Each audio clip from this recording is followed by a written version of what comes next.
So welcome to another Voices from the Sperrins. We're looking at the heritage and history of rallying in the Ballinascreen, Draperstown area. I have two esteemed guests here with me tonight. Mr. Paddy Toner, local businessman.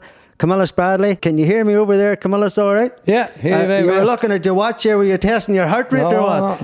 No. Have you one of them fancy watches? You know? Do you have one of them watches, Paddy? No, old style. Just look at the clock. It's 6:05. So you're both welcome, and thanks for coming in. I suppose for people out there that don't know anything about rally sport, I hope by tonight, after this here, you'll get an insight into how it came about in Ballinascreen, who was involved in it, who was the movers, shakers, and how these two gentlemen here, who are multi-award winners in the sport, and I'll tell you their stories as we go through. So, I suppose for the both of you, Paddy and Camillus, Ballinascreen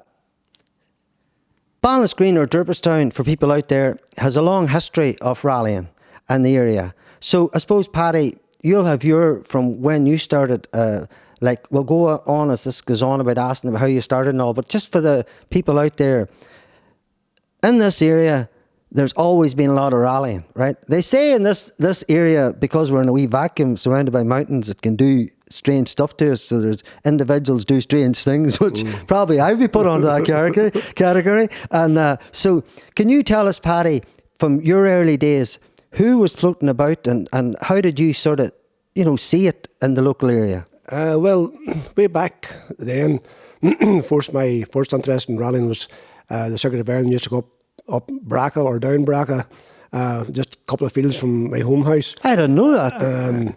Where you've seen the likes of Billy Coleman and Austin McHale and post Jimmy McRae and Russell Brooks, all those, and some of the World Championship stars as well coming across. Back then, rallying wasn't all that much focused in Draperstown. There was the likes of Paddy Hearn and Tommy McKenna doing bits of circuit racing, but not rallying. So just explain to people out there, Paddy, the difference in the two, just so they understand. Circuit racing is where you go to a circuit and you drive around in wee circles, basically. You guys don't like that? No. That's you need the hedges and the mountains. That's not us. Yeah. Compared to we going to closed roads where... as we call a stage, and we on a time you're counted down at the very start. The way you go as hard as you can to get to the finish, and that's what rallying's all about. And I suppose the idea of rallying way back in my early time in Draperstown was we could have said we've got a bad name with all this rallying up and down the town and power circling the town.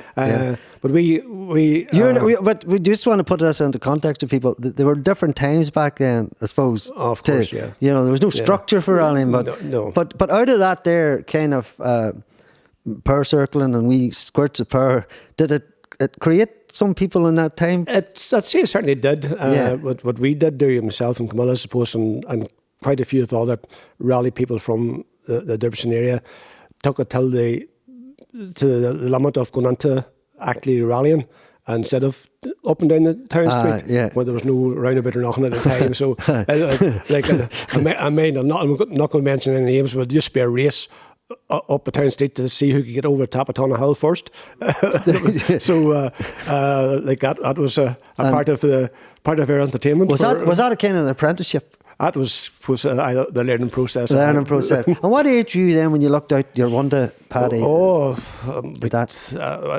the Circuit of Ireland, I was 12, 13, 14 years of age, going up and down. There you go. That Steve Gallen stage was possibly and still is one of the best stages you'd ever compete on in Ireland. I've competed on personally with Charlie and Eugene between for a tour of the Sperrins rally and the Ulster rally with Eugene, and tour of the Sperrins with Charlie. So it's a great stage. It's something else. Yeah. So for people out there, you're talking about a mountain stage, outstanding views, plenty of wind, lots of corners, lots of bumps, lots of just a good driving, what you call a good driving stage. And it's the type of road that people that have good roads would phone the DOE and say, I've just seen another pothole. Would that be the type of road it is too? Well, no. So there's very little traffic on them roads anyway, so those no potholes. So the likes of Camillus, for yourself then, like Paddy was looking out of his house. He's seen masters in the craft going flying by him, got that buzz. What about your good self then? I was probably maybe a wee bit older, I would say. That didn't really pass much mark in rallying probably until I was 16 or 17. And my friend Damien Flanagan would have been mad about rallying. Yeah. And then I suppose when he got a car, then we were going to Donegal every year and maybe going to like a Circuit of Ireland, maybe going to an old rally.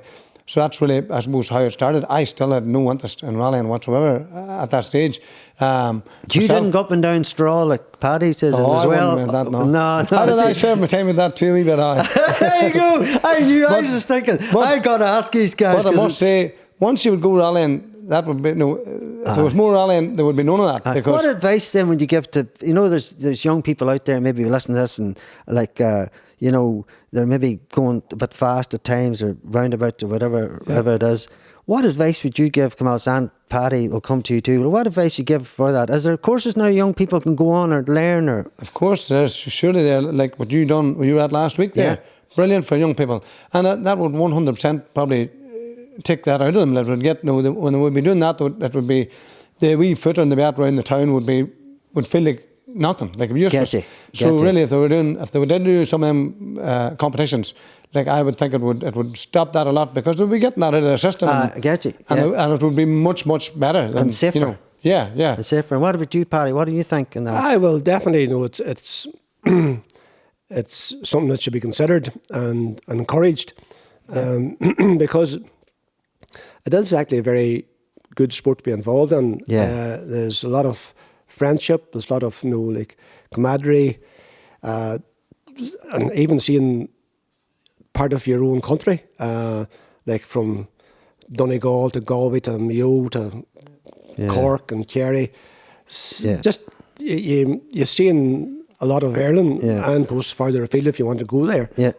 You could become tour guides if all else goes to two. You should just be tour guides. Welcome to Galway. I'll take you all around it. The man from the Sperrins will tell us. But see the likes of then. I know, like we'll come to last week, Camillus, further down the chat here about being over there because we chatted to young people at 10 years of age. We're in the smaller cars now, and but so there's different types of tracks for people out there. So there's the forest, there's the gravel, and there's the tarmac. So do you just want to explain a bit about the different styles of tracks for people out there? What are they like and what are they like to be on? Paddy, gravel's a different experience. I haven't done all that much with gravel, and I did do the Northern Ireland Championship with Eugene in 2003, which included including the two of the Sperrins, which we crashed on. You've Oma, you've Enniskillen, you had post Limavady that time. That was all gravel stages, which is... Are they hard to control, like for the co-pilot and driver? No, you've different tyres for different surfaces. So you've what you've called gravel tyres compared to tarmac tyres. So it's still the same speed, just you're running through trees and forests. So but it was fun, like, and it was no more different than sitting in a car on tarmac. It was just the same thing. I enjoyed it. Of course, maybe slightly more wary of the, apprehensive of the conditions. But we were lucky enough to do very well, and we end up winning the Northern Ireland Championship 2003 on most of them gravel stages. So you experienced it. What about you, Camillus? What was your...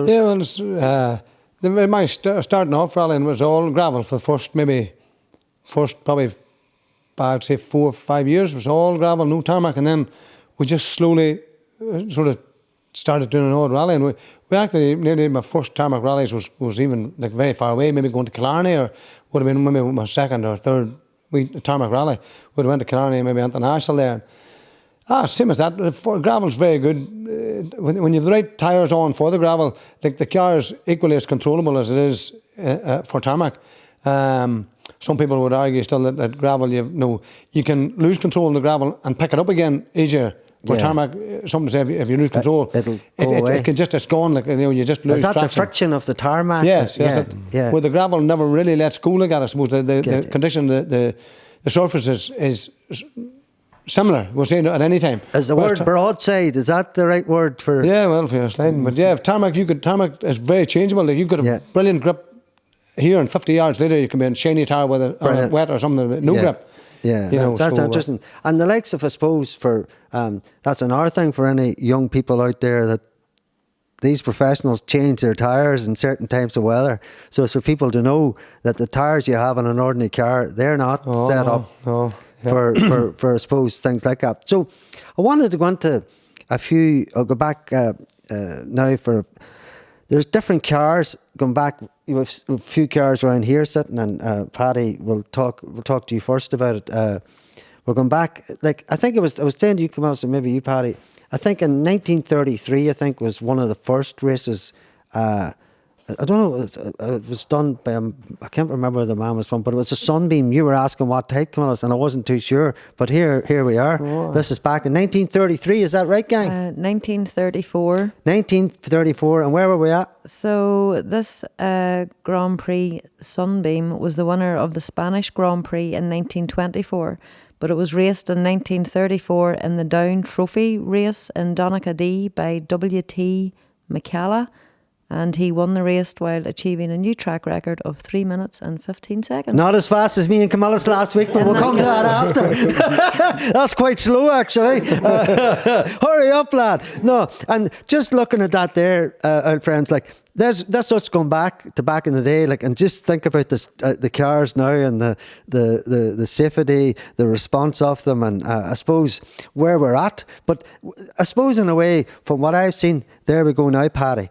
So we should say there we're advertising one of the biggest companies in the world there in the front of that car, Paddy. I think we shouldn't all ask for sponsorship of Listen Go Company all at once. But I was talking to a man earlier on, just looking at this picture, was looking about sponsorship. So now we know who to go to, Camillus. So this is a call out to Listen Oil Company. So Paddy, take us back in time. Can you name us where that happened? Oh, no. That's okay. Definitely not. Donegal, isn't it? But it's Donegal. Donegal, good man, Camillus, well noticed. So tell us, Paddy, the back, what, can you remember the date? That'd be very early 90s, I would say. 92, 93, possibly. We've done Donegal that many times, I'm not too sure. First done Donegal in 1985, I think it was. Or 86. So actually Donegal was one of our buggy rallies. We had 2 engine failures in Donegal where the engine blew up on us in both times, and we had a fuel pump failure. So right, so that's the Sunbeam. We're showing a few other cars here as well. Just we're switching over, Nathan. So Paddy. There's another friend of mine, Eugene O'Donnell from Donegal Town. This is the kind of a before and after picture of the Ulster Rally. I'm not too sure what year it was, but that was in the top photographs of my driveway on the evening before the rally, and on my driveway the next day after the rally. So what type of car is that there, Paddy? That was an Astra. Vauxhall Astra. And we had a bit of a whoopsie outside Coke, that we wiped out a bit of a hedge and a gate, and actually there was a woman sitting on the gate as well, so she ended up in the hospital injured. No way. But we got the car out to the finish of the stage, but of course it was a good night in Reagan's that night. She loved to tell the tale, did it? Oh yes. That's good enough. So next one up is so Camillus, do you want to describe this car to us? We're just going through different types, and I know it's yours, but do you want to give us the wee insight? Oh, and this is just this is a brand new car. I've just only had it out this year now, and I was actually, that picture was taken out. I went for one wee quick test out the Park Mountain stage. As a stage was run the rally a few years back, and went out there just for a run. Mk2 Escort, just with some new features and some new wee parts, and we're just in early testing stages of it yet. Really, I've only done about 100 stage mile. Deadly. You've done 3 or 4 of them with me. Yeah, I feel proud of that too. I'm along with a champion. I feel good, like Paddy, and you're an experienced champion. But I was like last week actually it was. So your next one, Nathan. There's a moment there. So is that banner there? No, that's Dava first. The Dava rally. me and Paddy was talking earlier, brilliant stage up as a tarmac stage through Davos, which it's almost 7 mile of a tarmac stage. Was run a lot back a few years back, but now since they were cutting a lot of trees on, they've a tarmac ruined on it now, so it doesn't happen anymore unless the tarmac is repaired at some time. It'll probably never run again. That's a pity. Brilliant stage, like a really good wee stage with a bit of everything on it, like from slippy, tight, fast jumps. There's a bit of everything, a lovely, really good stage. And in that particular rally, we had I had a very good history on it. It was very good to us, that rally. Nearly, in all the years that I'd done it, I don't think ever we were beat by a 2-wheel drive car in it. We won it nearly every single time. Wow. Now, we've had a couple of offs. We obviously didn't win them times, but we had some great races, even with like WRC cars and like a Derek McGarry, maybe Subarus, and we just had a great run every time. Most times it was run. And what model was that there, just for people? Mk2 Escort again. Mk2 Escort, yeah. I've got a couple of wee car models over there, Paddy. Yeah. This is Lloyd. I work. See them 2 wee cars there? Could you give them over to me there, Paddy? That's deadly. This is Lloyd, everybody. Welcome, Lloyd. Give me a high five there. Give the rock sign there. Yeah. Camillus, I'll throw you over one of these meter or two, Paddy, and just talk about these wee. So we've got wee miniature cars here at the minute, and so Paddy, talk us through them 2 wee cars there. These is cars with myself and Eugene and myself and Charlie competed on. We'd have been myself and Charlie been doing the what they call the national championship in Ireland in 2005 and 2006 in these 2 cars. We finished second in the championship in 2005, and we won the national championship in 2006. Charlie didn't really lose the championship in 2005. Well, he did lose it because I was talking to Camillus earlier. We won Limerick, but because of 3 jump starts, which means we went slightly before 0, and we had won the rally and ended up getting demoted to 5th. Yeah. So we lost points there on the championship. We had a big crash in Kerry, and we also then in Galway summer, I think it was, where he was on your notes when we were making our pace notes. He had a don't cut in a corner, and so I called the don't cut, but of course Charlie cut and we ended up with a puncture. And another place in the rally, he was told to brake early down to a junction, what we had called a 3 right or whatever it was, where it was quite screeny. And of course Charlie was told to brake early, but he didn't brake early and overshot the junction, had to reverse back. And Charlie, if you're listening to this out there, you didn't listen to Paddy T. That's correct. That'll be Charlie. Well, Charlie, tell us the same story I won the Well, Charlie, you're not here to speak for yourself, all right? Camillus made a good point here. By law, Charlie, we will have you in and we'll hear your side of the story. But I know this gentleman a long time, and I'm going to go with the Paddy T story here. Well, of course we have it on camera because we're on camera, so... there's not a law in the land that's going to catch Paddy out here. The fact is there to see. He's bit before he starts that time. That's brilliant. So I'm just looking at notes. 100 years of road racing was in 222. Like, that's a long time. Like, looking back at them old cars to, where we're at now, and like the Circuit of Ireland and many years it's going. So I suppose I want to get to the...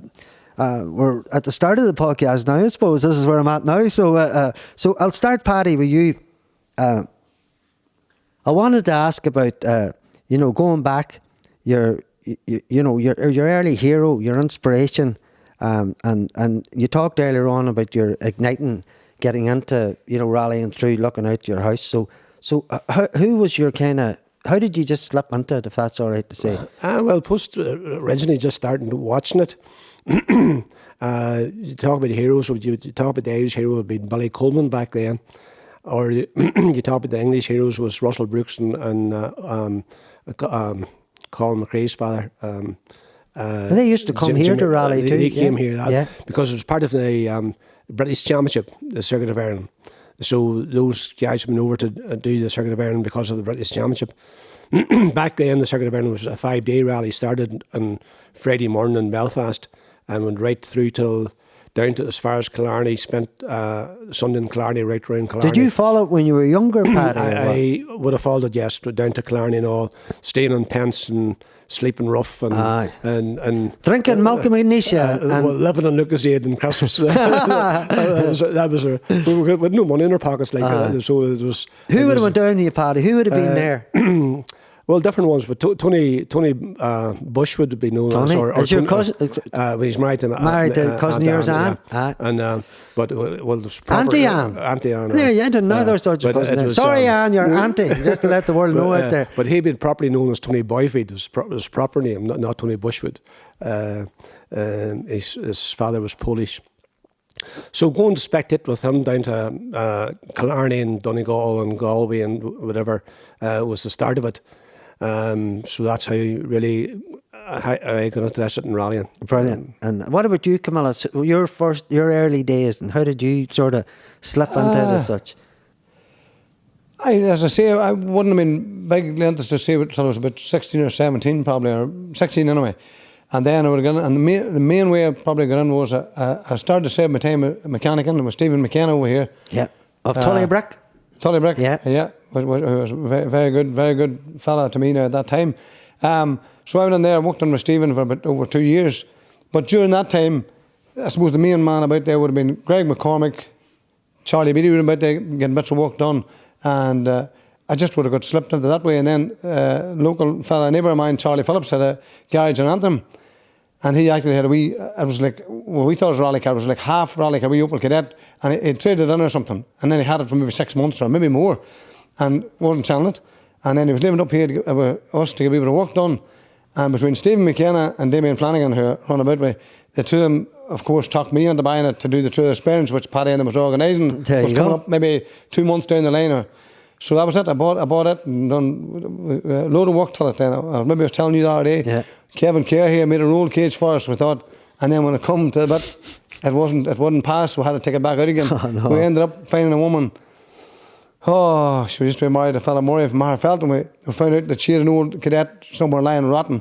We went down, we took the roll cage out of it, got the line of it, used it for a couple of rallies, and went back and left it back with it, and then we bought one. That's class, that's class. And so, Paddy, your first rally then, how did that come about? Because I should say to people, you're a co-pilot, that's right? So how did that come about for you, your first co-pilot as such? Well, and see that, I suppose I would ask the both of you, that first race, because I know what I experienced last week and I was only in for a short run. The smells, just everything about your emotions. Like, how did it come about and how did it all feel? Well, one night at a brainwave, and I said to go up to John Kelly, or better known as John Bug, and he had what I called the G3 Escort at that time. And so I went up to his house anyway to see what's the chances of maybe navigating John. And so up I went anyway, and there was John down in the shade with the car, along with Brian Christie, Brian McGuigan, who worked at the car. And I said to John, I was thinking of maybe doing a bit of navigating. What do you think it would be? Maybe get a run with you? He said, aye, we could do that, aye. And he says, well, we'll go for a wee run here. So I went up Coolnasilla, up the mountain and out onto the Glen Shane Pass and handbrake in the middle of Glen Shane Pass and back down the mountain, down the Coolnasilla road. And he says, a wee bit of a soft wheel at the back, but don't worry about it, which is all right. Like, and all there, I was sitting on the car and there was no helmet or nothing at that time, and just strapped in, and then she was bouncing down the mountain, and you could see the sparks flying out behind. This was a total new experience to me. And were you frightened, or were you nervous? You could see you were. Yeah. So got back down to the Jones farm anyway, and reversed into the shed and got out to the car anyway, and there, the legs was shaking. Like, I had to hold myself in the side of the car, and John says, "What do you think of that, Paddy?" I said, "Yeah, that was good. And Brian, of course, was raging because he was trying to get working at the car, But sure, and then the next, he says, "Well, I'm going to." Was Dundalk this Sunday. I'm no navigator. Will you go this? I said, well, I'm no license yet, John. And so thankfully I didn't go because he put her down a field. What they call the Kevin Penny Shaw set one. And but my first rally was actually where you were showing Camillus there was the Dava stages. Dava. And in the G3, and my second rally was the Donegal International. And that first one, you know, like when you were sitting in the car and you're about to take off, how did you prep your, you know, were you ready to go? Oh, you were ready, because you know, you had just totally switched on. It takes quite a bit of concentration, and you had to be writing the notes, so because Camillus will know, but it was the first time I ever called notes, and it was basically blind at that time because he didn't. No, there's a wee Circuit of Ireland notes there. Yeah, but yeah, it takes practice and takes being aware of what you have to do. Right, so we're going to sit here now for people out there, right? Camillus, are you in the car, right? No, right? Get yourself ready there. Put them 2 cars out of the way. We don't want to crash them. Paddy, put that car on your knee there. Put that over there. Put you that car over there. Right? Put you that car over there. Right, let's get ready here, right? Right. So how long? So I don't know if this will take seconds. I'll be the one look like bullshit here or what, right? So Camillus, are you set up? Right? Paddy's going to talk us through, right? Paddy's going to right away. Right. So, right, Paddy. Are you, Camillus, get ready there. So this is a pace notes here. I'd be holding my left hand thumb in the side of the page. We're getting revved up here. So, okay, you ready now? Right, come on, let's give you the revs here, right? Right. You count us down 3, 2, 1. Right. He's want me to go down the driver. Yeah, you're the driver, right. 3, 2, 1. 60 flat left, 140 past house, flat 2 left cuts, and flat left into tight 2 right push, 40 brake, turn 6 right into tight flat 3 right cuts, flat 2 left into flat tight 3 right cuts, opens care, 60 2 left plus cuts over crest, 60 brake on crest, let it in, 40 turn square left. That's that page anyway. Oh yeah, you can drive that no bar, Paddy. Right, that was good. I'll tell you what. So I think I nearly adrenaline. I think you were getting there. I was on the brake here. I wasn't sure if I had a brake or not. But so just for people out there, I suppose it's a good wee time. I know there's notes here, but I wanted to talk about this because we're down about this downstairs. How important that is. Oh, absolutely.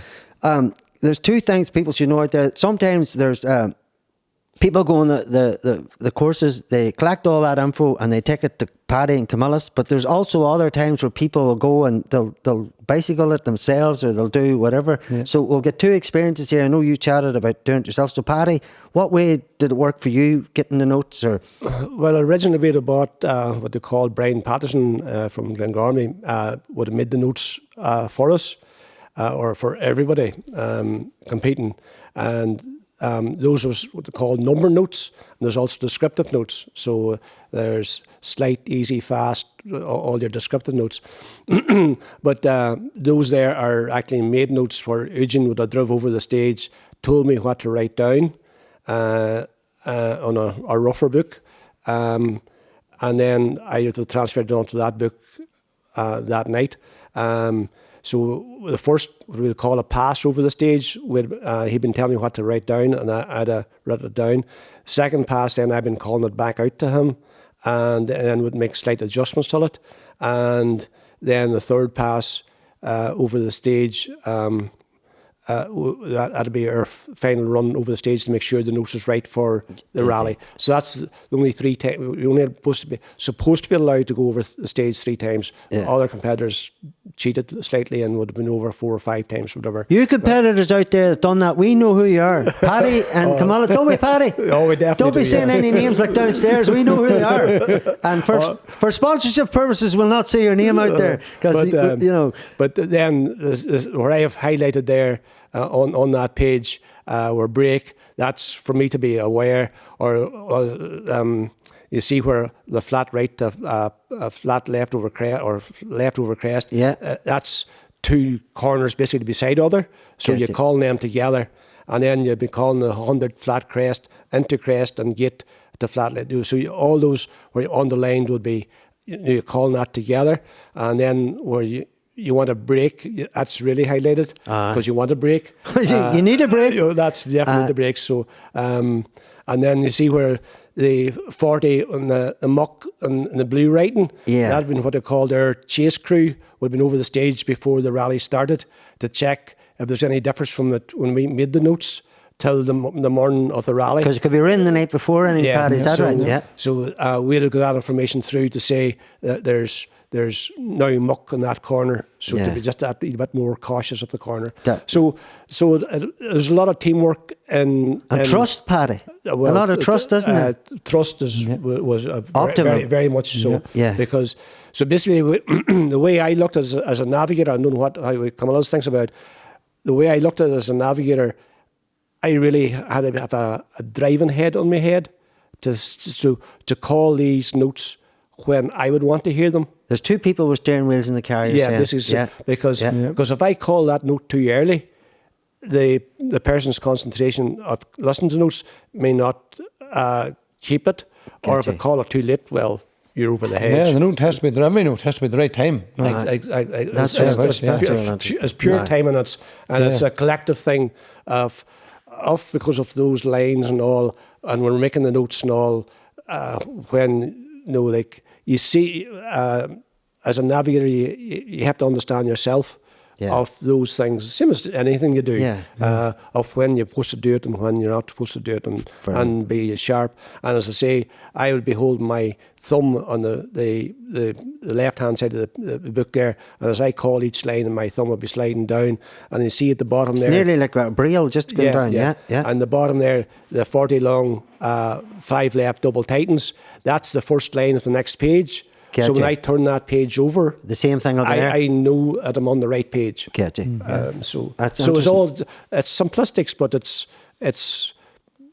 has to be important, very important. So Camillus, like Paddy was saying about the gentleman that they buy that sort of the report off as such, you go out and do your own. Is that recent or what? No, it's not. Do you want to explain that? At the start, we'd have used Paddy's notes for a good few years. At the start of my career, I suppose, rallying. But later on, then Crawford Henderson would have settled with him, Tomo, and he would have been very much into making his own notes. And then when me and him started, so we did, and we still do it today. We still make our own notes to every event. I would have felt when I started doing it, I would feel you have to concentrate more when you're making your own. When you take somebody else's book, the navigator, read it to you, and I might be past the corner and think, I'm not sure if that's right, but you're going past. You have to go you have to deal with the next note. And I would have thought, although it's a lot more time consuming, and especially if you're only getting 3 passes, maybe at times we still. And those that do 6. Yeah, sometimes if you can sing 6, it's better. I think you guys should land a week before, and if you do a wee sneaky, we screen one, the wee Nova Paddy. That's what those people that did the legal, what they call a legal wrecking, that do the round. They went camping the weekend before, Paddy, in the same place. One of those was see the Sperrins journey or whatever. Welcome to the Sperrins. Spend 5 extra days before the rally. And so, Paddy, you became a man that ended up chairman of Magherafelt Motorsport. I was chairman from, I think, 1986 for about... Motor Club, sorry. Magherafelt Motor Club. That's when there was a lot of competitors from this area, between Draperstown, Magherafelt, Lavey, whatever. There's actually a photograph, I don't know where it's at now, but there was a photograph in the car park in Magherafelt where there was 14 crews come to Donegal to compete from the Magherafelt Motor Club. So Greg McCormick was included in that. There you go. And David, John Bugg would have been David there. David McElroy, myself and John Bugg, Tommy McDonald. Was there a guy, Shaw from Lavey? Kieran Shaw, Leo Shaw, Kevin Shaw, Seamus McCusker. He was from Swatra, married to one of the McCormicks. Magherafelt Motor Club was a great club. When I first went to Magherafelt Motor Club, we had a dinner dance in the Walshes, where there was 47 people at the dinner dance. At the top of the club, when I was chairman, we had a waiting list for the Greenvale of 350 people. Wow. There you go. The club ourselves... was that due to having an organised club as such sort of led more people in to join? Is that right in saying that, Paddy? Between the whole lot, between competitors from the whole area of Magherafelt area, and just the how the club was performing. Was starting the tour of the Sperrins, which my first clock of the course was Tuppermore Brickyard. Back in 1985, I hadn't a clue what I was doing. But the rally run anyway, so we got to the Paddy finish. was the chairman at that time. I wasn't chairman. No, I wasn't the chairman at that time. But Magherafelt Motor Club So the way, look, just for people out there listening, a club starts because they want to get things better for everybody rallying. Isn't that right? Is that right? Saying that? Yeah. We met on a monthly basis in Mary's Lounge in Magherafelt. And we just pushed and pushed and pushed, and it was all competitors who was involved in the club. So it was really a good time. Good time for the club and all. And the club, I retired from being chairman, and Alan Bolton took over, and a new person takes it to another level, and. The club ended up winning. I'm not too sure what the award is. I actually did give you a photograph of it, but it won the best club in the whole of UK, which is the only club ever to win it out of Northern Ireland, which is something special. It was a nice £10,000 gift as well. That's very because at that time we were running the two of the Sperrins was running on the forests. And when you run a rally in the forest, you had to repair it afterwards. So, no way, Paddy. Yeah, so between the entry fee and then plus spare monies that you gathered up, went back to repairing the forest, basically had to leave it the way you got it. Yeah. Well, if there was a 100-year-old tree banged, that could... you'd put a new one on. More likely the 3-1 than that. There was no sunbeam like that day, you know. Well, Charlie Donnelly found that out. He battered a 240 RS Nissan against 3 trees. Brilliant. At the very start of I McCormick 1 year rolled the escort at the very start too into the river. Him and Stevie McKenna. Jesus. That's Ben Shane, wasn't it? That was no Banner. Started Banner. Oh, that's right, down the hill. About what, 350 yards run maybe? One far on. And so, Camillus, you were saying earlier on there about your first rally experience, you know, and having to go and get, you know, a new cage, a new bar and all that there. After that first time, I suppose, after that first rally, was that when you kind of got there, you know, there's a thing. That was it. That was it. Because last week what I seen all around me was good people. You said camaraderie, there was families, there was everybody, all around the place, and it seemed to be, you all knew each other.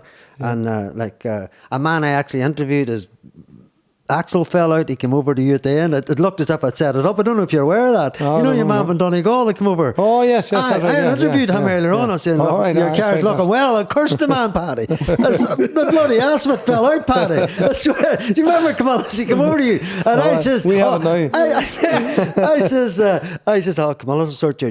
He might be dear boy. I says, I went to school and he'll do you a good deal. Jesus Christ. He said, it just fell clean out.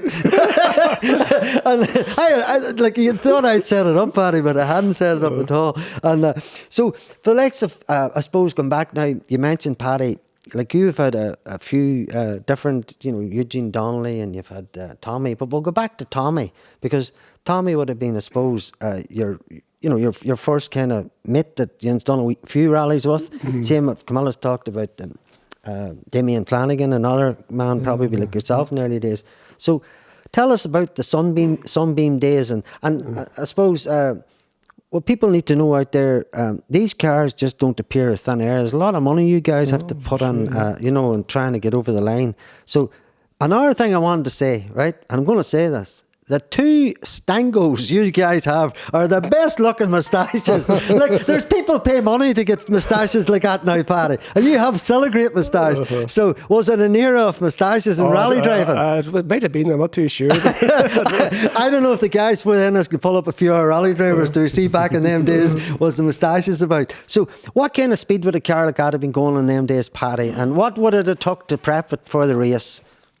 Well, Tommy did all his own work. His own preparation, with the help of Eamon Wigan, of course, would have helped as well. Eamon would have been our serviceman. So But yeah, like, well, John Kelly was my first driver, which we done, I don't know, maybe 10 or 12 rallies with John. But then Tommy was the next person. We done a lot of rallies with Tommy.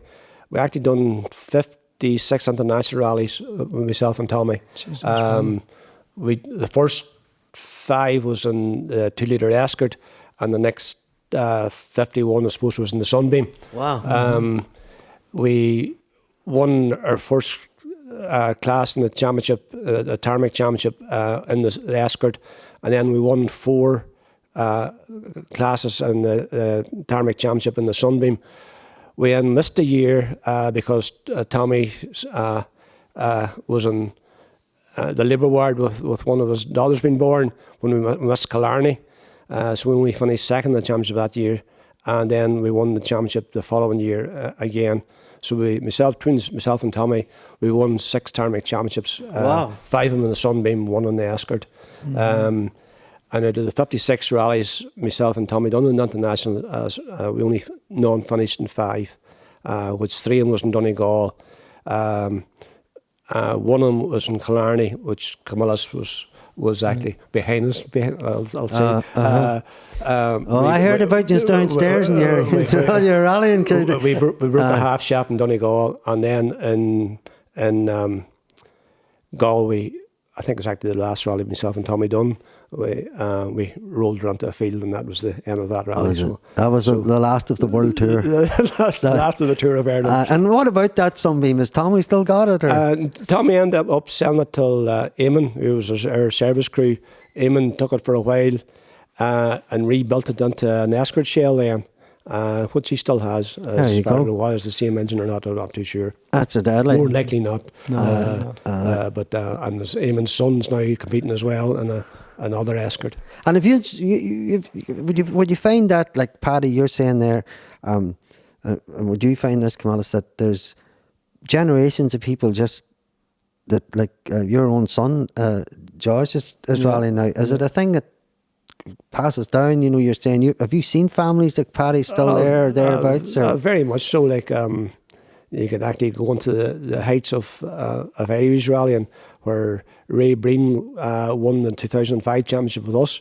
His son, Craig, went on to compete in the World Championship and unfortunately lost his life in a tragic accident. And Joyce McAlean at the moment, who is competing in the World Championship, his father and uncle competed here in Ireland. So yes, it seems to once it's into the blood, it's there to stay. Do you find that, Camillus?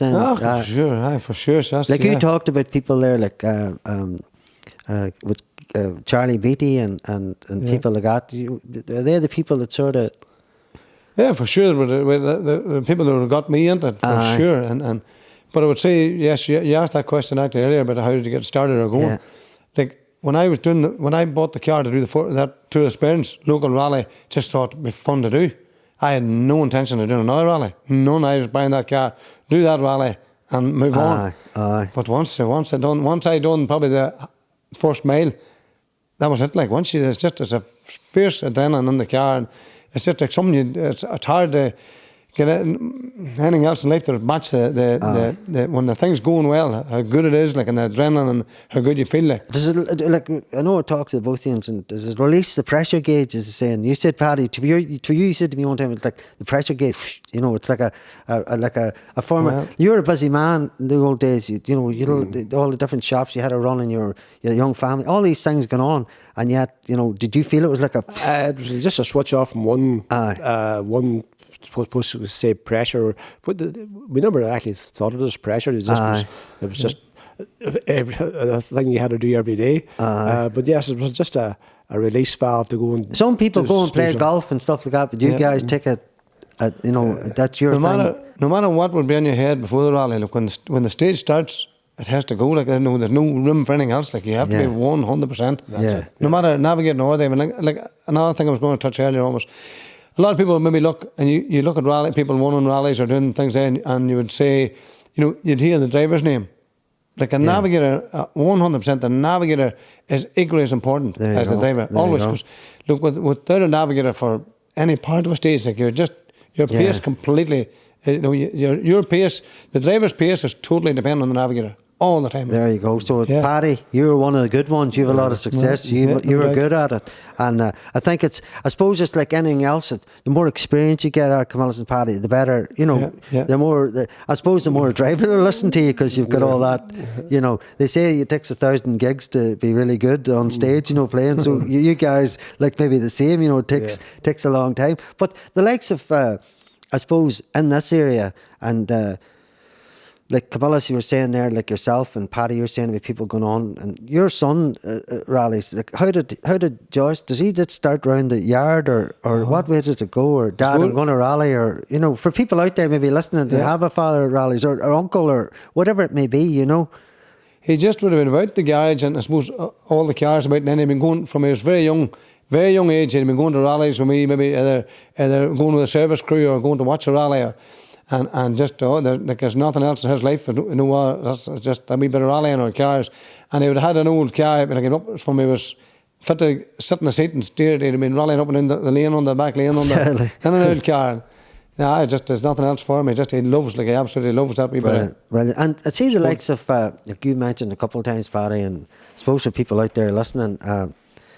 You can't crash, it's a thing. But like, just for people out there knowing, like, and I know last week I was in the car that I felt really safe with the whole seats, everything about it, and then with you and all. When you do crash, maybe going back to your day, was it a bit looser than the cars would be now? Is that all right to say? Safety wise, is that? No, is there an element of luck that you're still all right? Well, I suppose there is. Yes, the people unfortunately has had serious injuries and lost their life in accidents. Yes. The few accidents I had, we walked away from them. Some of them were big ones, and quite a few of them were small ones. But you never feel that it's ever going to happen. It's you're actually sitting on the car, and you're always feeling as if you're not going hard enough. My feeling when you think about it. That's it. You never are. And the thought of crashing never enters your head. Like it's actually when you have a crash, it's over before you even realise it's happening. Well, it's listening to you downstairs. Like there's a lot of health and safety out there now, maybe compared to back in the day, and I'd imagine traffic management, everything goes with it. And I even read, Paddy, in one of your old notes from one of your meetings where it wasn't yourself, but someone else was bringing up about, we need to watch these people hanging out of hedges and, trees and to get views and stuff, for safety. Mm-hmm. If we don't look after it, then we're going to have to cancel the race. And obviously, it was an important thing. Yeah. And obviously, as a participant or a punter, you want to get the best view you can get, but see now, I'm sure all that's tied down. Camillus said there's only certain points, but like in Northwest, you're only certain points you're allowed to stand. Like, I suppose back in the day, maybe growing up in the past in this country, people didn't listen much to people, telling them what to do. Is that all right to say that? And there's an element of, it's all right there, that road's all right. But how did you overcome that then, Paddy? I'm sure it was like a meeting, and it's not a private thing, it's just something I thought I'd bring up that came up in one of your meetings. Well, plus there is what they call a safety officer, goes around the stages before the stage starts. Yeah. And telling spectators you had to stand back, you had to do this, you had to do that. But once the safety officer goes past, there's no control of those people. Like if I want to stand out in the middle of the road, I'll stand out in the middle of the road to see what I want to see. But in general, spectators are aware of the speed of the cars and they do stay out of the way. Because they understand the sport. Because on the end of the day, they want to see the car going past as quick as it can go past. So safety is certainly a lot more now compared to what it was way back. If you actually watch some of the World Championship way back in the years ago, there have been hundreds of spectators standing out in the middle of the road, waiting on the car and just closing the road, and them separating as the car came at them. No way. Yeah, you go back and watch some of the World Championship from the post the 70s and 80s. Them good B cars, unbelievable. Like, the road was just opening in front of the car. That's mad. Yeah. Like, and then there was a couple of very serious accidents where there's quite a lot of spectators hurt with the crash. And it's happened in Ireland as well. There's a great photographer killed, and he was actually way down the field. There was actually, was it 2 or 3 killed in that one accident? 3 maybe. I think it was 3 killed, and they were way down the field. Like, They were safe as such. They would have thought they were safe, and you would think yourself when you went down the field that you were safe, and they were, but an accident is an accident, and when it happens, it can't be changed. It's part of. It's Once it's over, it's over. Yeah. I was involved. Like, I was with Damien Flanagan in Donegal. Like, we were servicing, and we just jumped on out to our stage. Same thing. We thought we were 220 yards down the road, straight by the road, from where the car lost control. You would think we were in no danger whatsoever. But it was coming. What we didn't realise was, it was like when he lost control, he was doing 110 mile an hour. He was with us as quick as you click your fingers. Like, and that's why Damien Flanagan up in 6 towns there got no bad injuries there. Yeah.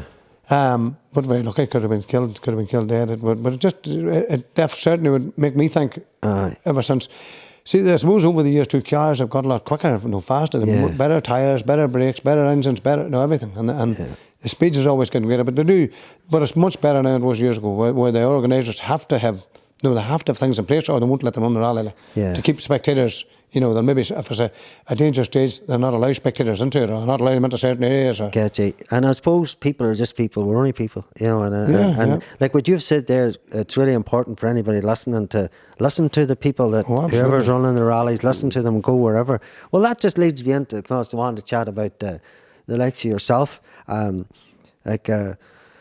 you take the Mk2, from scratch, and you want to talk us through how that happens and how, like, because I suppose people wouldn't know that there you are there. See that? Look at that ad. And you know what? It only cost you £1,000 for me to show that, Paddy. That's not bad, is it, Paddy? That's quite cheap, Paddy, thank you. You're a businessman. I appreciate that. Paddy has got sponsorship with eggs, yogurt, hairbands, you name it, over the years in his car. Isn't that right, Paddy? I have a clause. Sorry, did. Oh, is your phone number different?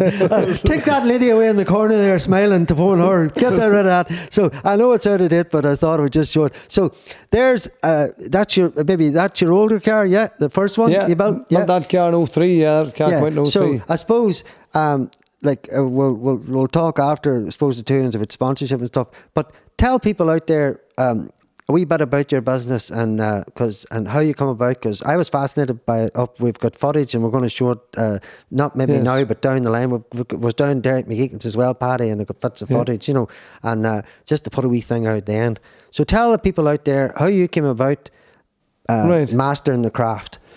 Well, how my business started was, as I said, served my time with Stephen McKenna down here for a couple of years, and then I left there, started on my own, just working at sort of normal road cars. And the first rally car that I would have worked at would have been my friend Charlie Beatty, would have came here to be Tour Corolla. So I started doing wee bits of work for him, and then the next thing I knew I was doing another one, and within a couple of years I probably was at 5 or 6 cars I remember working at. At the start I hadn't even a garage. I worked at the very start. I worked just out in the yard at home, and then I went into a wee shed of my brother's at the back of my brother's house, a wee small shed. And then in '91 I built a new garage up at near home. But anyway, the men started coming, and I was doing all road car, just normal MOT and body work or whatever you would do, and a bit of rally work for by. And it just how where I got to where I suppose today. I then was doing that. I was doing a lot of rally work, and then I was when I was going buying parts, instead of buying one and running every day, I started buying like 2 or 3 of things to save me running. And I was keeping stuff in my own guides. And then the next thing, any of the local people are within the north would say, they would maybe know I would have it, and they would come and ring me up, have you got this? And I would have it. And I was trying to keep a wee bit of stuff just for myself. But then I thought, I built a bit of a store, like a new guys, and I put a loft up, and I said, I'll keep a wee bit more stuff. Still really thinking just maybe for myself, or maybe a wee bit more. And then just within 3 months, then like the place was just, it was going mad. So we just extended and extended and extended, and then I suppose we always kept doing the work. And yeah, the one thing I would say we do for buying supplying all the parts for like Ford Escorts, I would say we keep every nut and bolt in different varieties, maybe a cheaper version or a better version.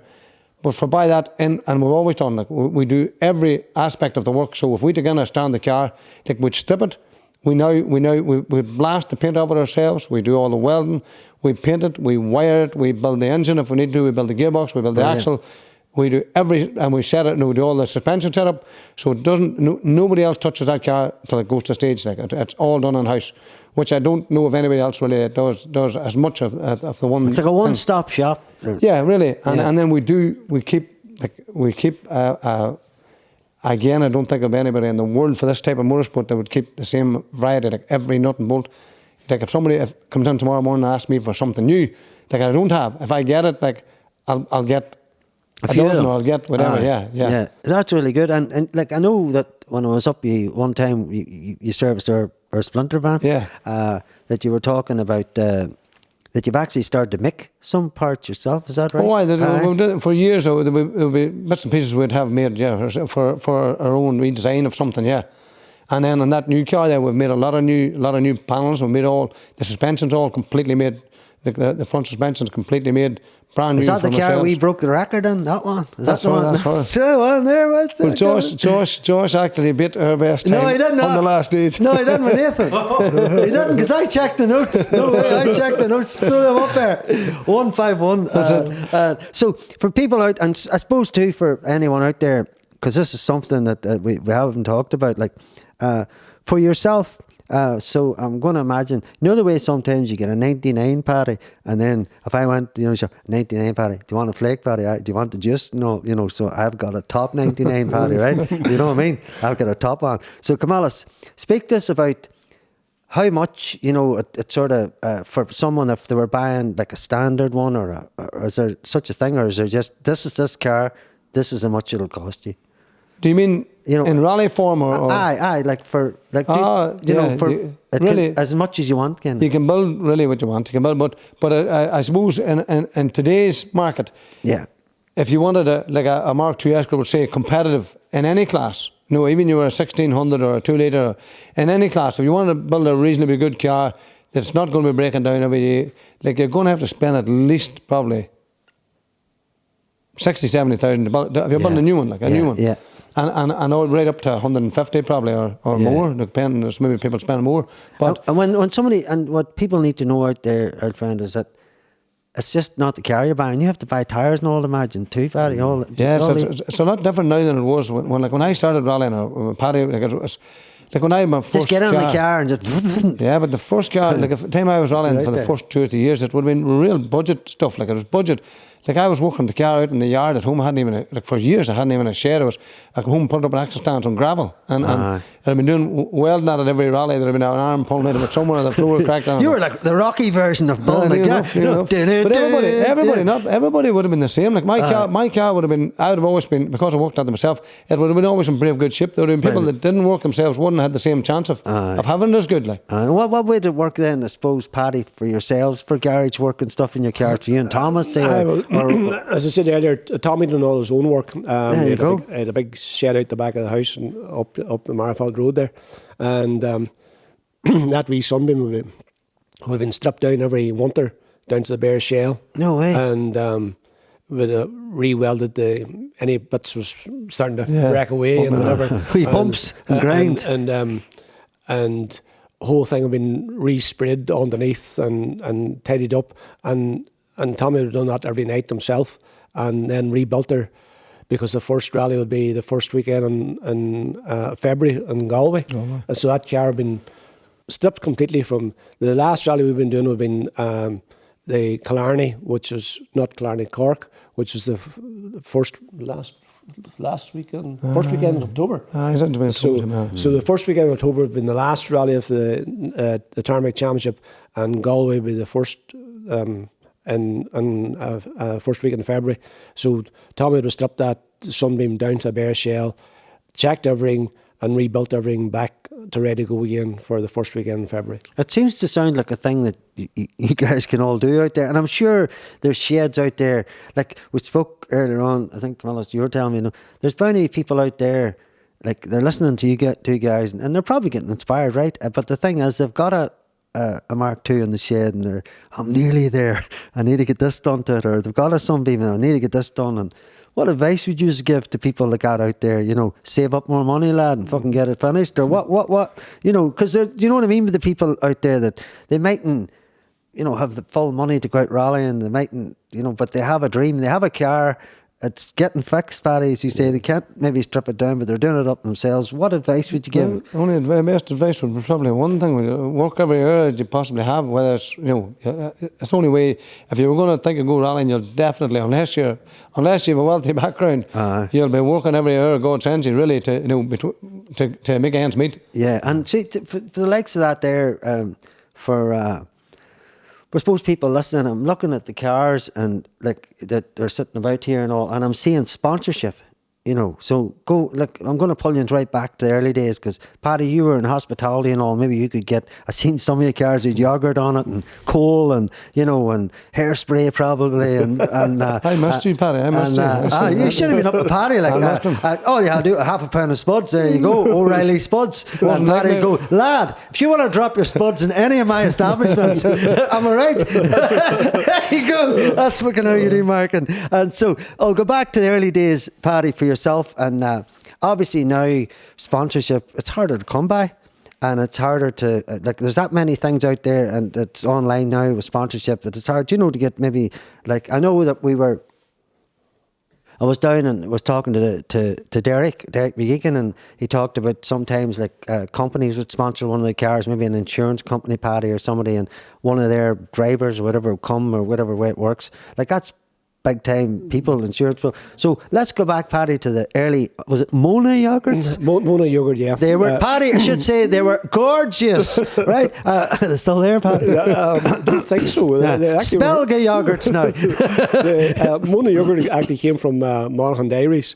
It was actually a fella from up from Roy or somewhere. It was the distribution for Northern Ireland. So that's how he came about.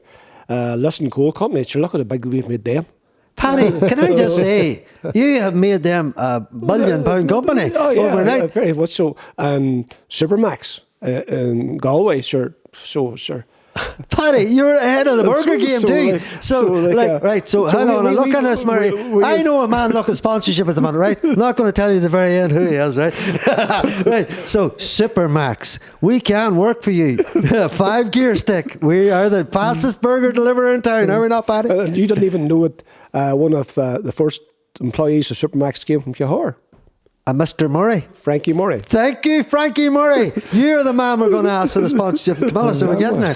Frankie Murray, I think Supermax should be on a rally car in Draperstown. I know a man built a brand new one. I was in it last week. Are we looking sponsorship, Camillus? All right. So you had Mona and you had Listen Coal Company. What about yourself, Camillus, in the early days? Was it localised? People helped you out? It would have no big companies like that, or it would have been small amounts of money.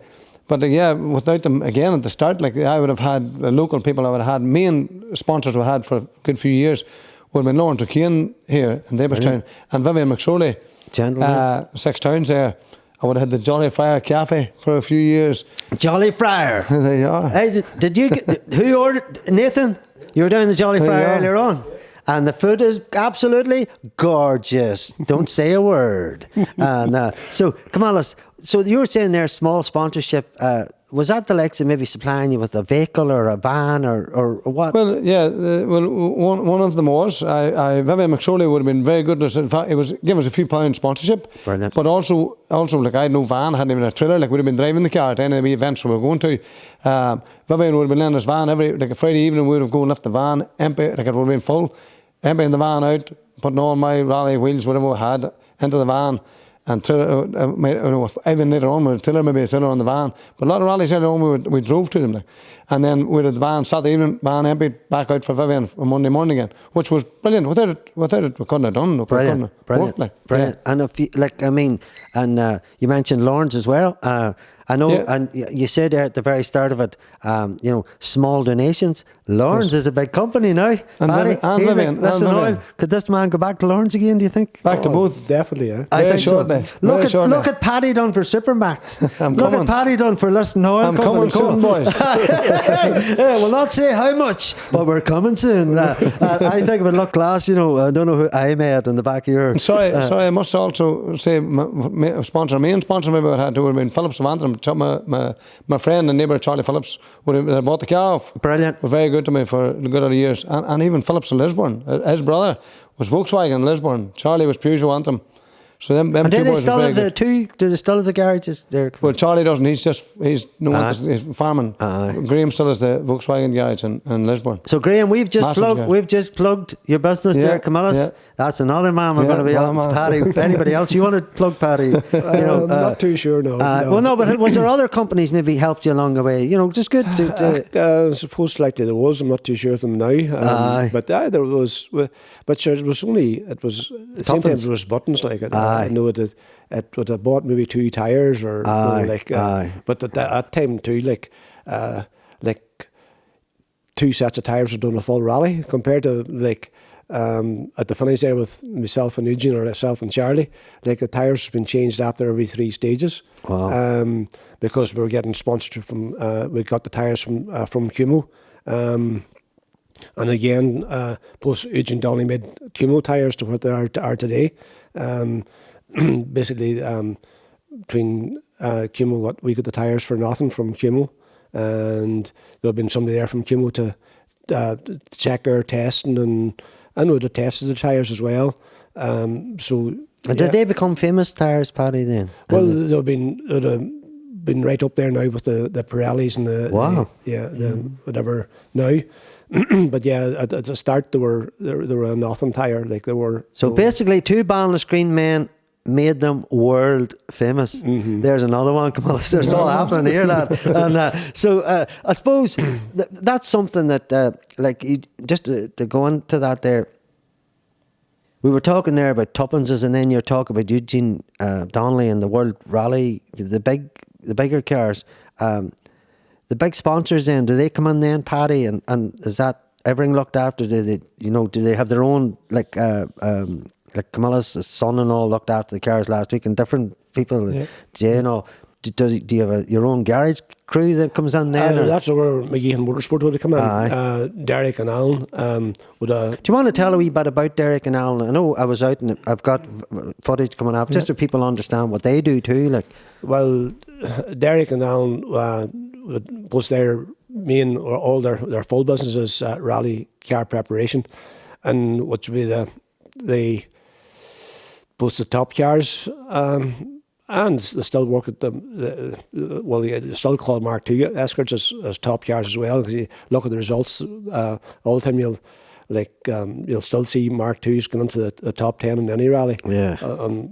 When I started spectating rally, and Mk2 cars They were the king. were winning. They were the king, Paddy. They were the car. Aye. And post, now 50 years later, they're still there. But yeah, Derek would have been doing all the preparation for Eugene and all the cars that they had, and so basically we'd went to Mk2's garage. The car had been left there, and Derek would work that, sell it up, and we'd went, myself and Eugene, or myself and Charlie, we went to what they call a dinner recce for stages and whatever, and say for Donegal, for example, the scrutiny by Thursday evening, we had been out doing the racking, we'd land in, Derek would have the car there, at scrutiny, even through scrutiny, all we done, he'd have had our suits, our helmets and everything, so all we got was through scrutiny, there's your signing on papers, you go to the rally office, sign on. That sounds like a different sort of league you're going into there then. Well, it was just that, but more post-professionals in a way, still amateur but professional. Yeah. And of course, I don't know what that cost, but I'm sure it cost a pretty penny. All I was a navigator. I will not tell the secrets how much it is out here. That's good. And I've got an ad there for him, and Camillus is going to inform me that ad's about 40 years old, Paddy. He doesn't even have, and I don't know should we put the numbers up or not, but Derek I don't think wouldn't mind, I don't think, and Alan. We were actually in Alan and Derek's place of residence as such, and like your own Camillus, amazing, you know, what's going on, and do you know what I mean, what you're doing, like, and it's something that you know, when Derek explained, you know, the level of cars, like we're talking £250,000, aren't we? The type of car that's sitting, some of them, at least. So then you've got the car, you've got the lorry coming out, you've got the garage crew coming out, and I'm sure it's like a big. You need to be big time to carry the. You know, you're not. You know, you're not going to get people, even yourself, to get your crew out. It's not cheap. You know, and so even I suppose I wanted to bring up, there was you mentioned earlier on, like another man I was supposed to go and see, but I was talking to a gentleman last week, young Combray, I think James, and he was talking to me, and he brought up about Stan Hearn. Apparently he's got a treasure of cars. Have you seen them all, Paddy? I haven't seen them, no, but I know of. Camillus, have you been seen some of them? I think maybe us three should go on a site visit. What do you think? I think after this we'll do that. We'll try and set that up. I'll just mention some of the people. Greg McCormick was another man. Obviously, we had a man could have talked about Greg today, but he's not here. And Marty McCormick was supposed to be in, so maybe down the line Marty will come in again and chat or whatever. So we had the McGeekins, Charlie Beatty. Yeah, you mentioned, guys. Terence Higgery for then car. SVC. Yeah. And did Terence's daddy senior rally a time, Paddy? Terence used to have a Mark II, a black Mark II Escort. I mean, I'm actually servicing out in front of out in front of your shop. Oh, yeah. I don't know how it's the Circuit of Ireland or two of the Sperrins. I know we have an Escort. A lovely black Mark II. Yeah. Look at them handsome men there. Remember all them handsome men there, come on. Yes. So the two Donnelly Brothers, Eugene, Charlie, and John Buggear, is that right? That's John, yeah. John, he's got on the Ferrari. Red. I didn't know Ferrari were in the town that time, Paddy. That's Donegal, 85 or 86. 85, I think it was. And what kind of cars were we talking driving then, Paddy? Well, the two Donnellys were out in two Escorts. Charlie was out in a BDA, what they call a BDA Escort, and Eugene was out in a 2-litre Escort. Charlie went off. I think Eugene broke down. Myself and John were out on what they called a G3 Escort, which was a Mark III Escort, which was really on the road, was a front-wheel drive Escort, converted to back-wheel drive. And we finished the out of all the crews from Draperstown and Magherafelt, myself and John were the only finishers of the last man standing. The last man standing. We were actually up to 8th overall in that rally, and the car started breaking apart, and we ended up still finishing 12th or something like that in the rally, which was an unbelievable result. That was only my second rally as well. That's amazing. That's amazing. And they're all lean, mean machines. Do you have to be lean, mean machines to get in the car? Is there a weight thing or anything to do with rallying? You know, is that a stupid question? You know, do you have to be liked to sit as a co-pilot or drive the car? No, plenty of them aren't type. No. It's ideal word, probably. I like the way you said that. I was going to say to the one much these other boys. But and our when we were up, Paddy, last week, we were talking to Eileen Rafferty and her family. You know, what's it? Yeah, Watson. Eileen Watson. Watson, yes. And so a lady driver was up navigating up there too. Like. Is that something, when you were coming through the years, has there been many female drivers or co-pilots, or is it something that's new? There have been quite a lot of female co-drivers, not overly all that many drivers though. There's a few more coming out now compared to there was. There was a lady way back years ago in Ireland called Rosemary Smith. Was a very good lady driver. Or way back, you want to go back onto the World Championship, Michelle Mouton, a French lady, who actually competed in the World Championship and actually won a couple of World Championship rallies. So, yeah, there would be quite a lot of female navigators, but not all that many drivers. Would that be like sort of like maybe a husband that's doing the rallying, or uncle or friend, or what? More likely husband, wife, or father, like father-daughter. When you mentioned Greg McCormick, Greg's wife navigated me for a good time. I don't know many rallies, but a good lot, maybe for a couple of years. Caroline, Greg's wife, really good, with great time all the time. There you go, Caroline. Shout out for Greg you. probably pushed her into it at that time. Do you think? And Greg's daughter, That's right, navigating as well. Yeah. So Still, yeah. And who would you do that for, Paddy? Or? There's a wee girl. Amy Cox was it? Amy Cox. Amy Cox. She was navigating for a while anyway.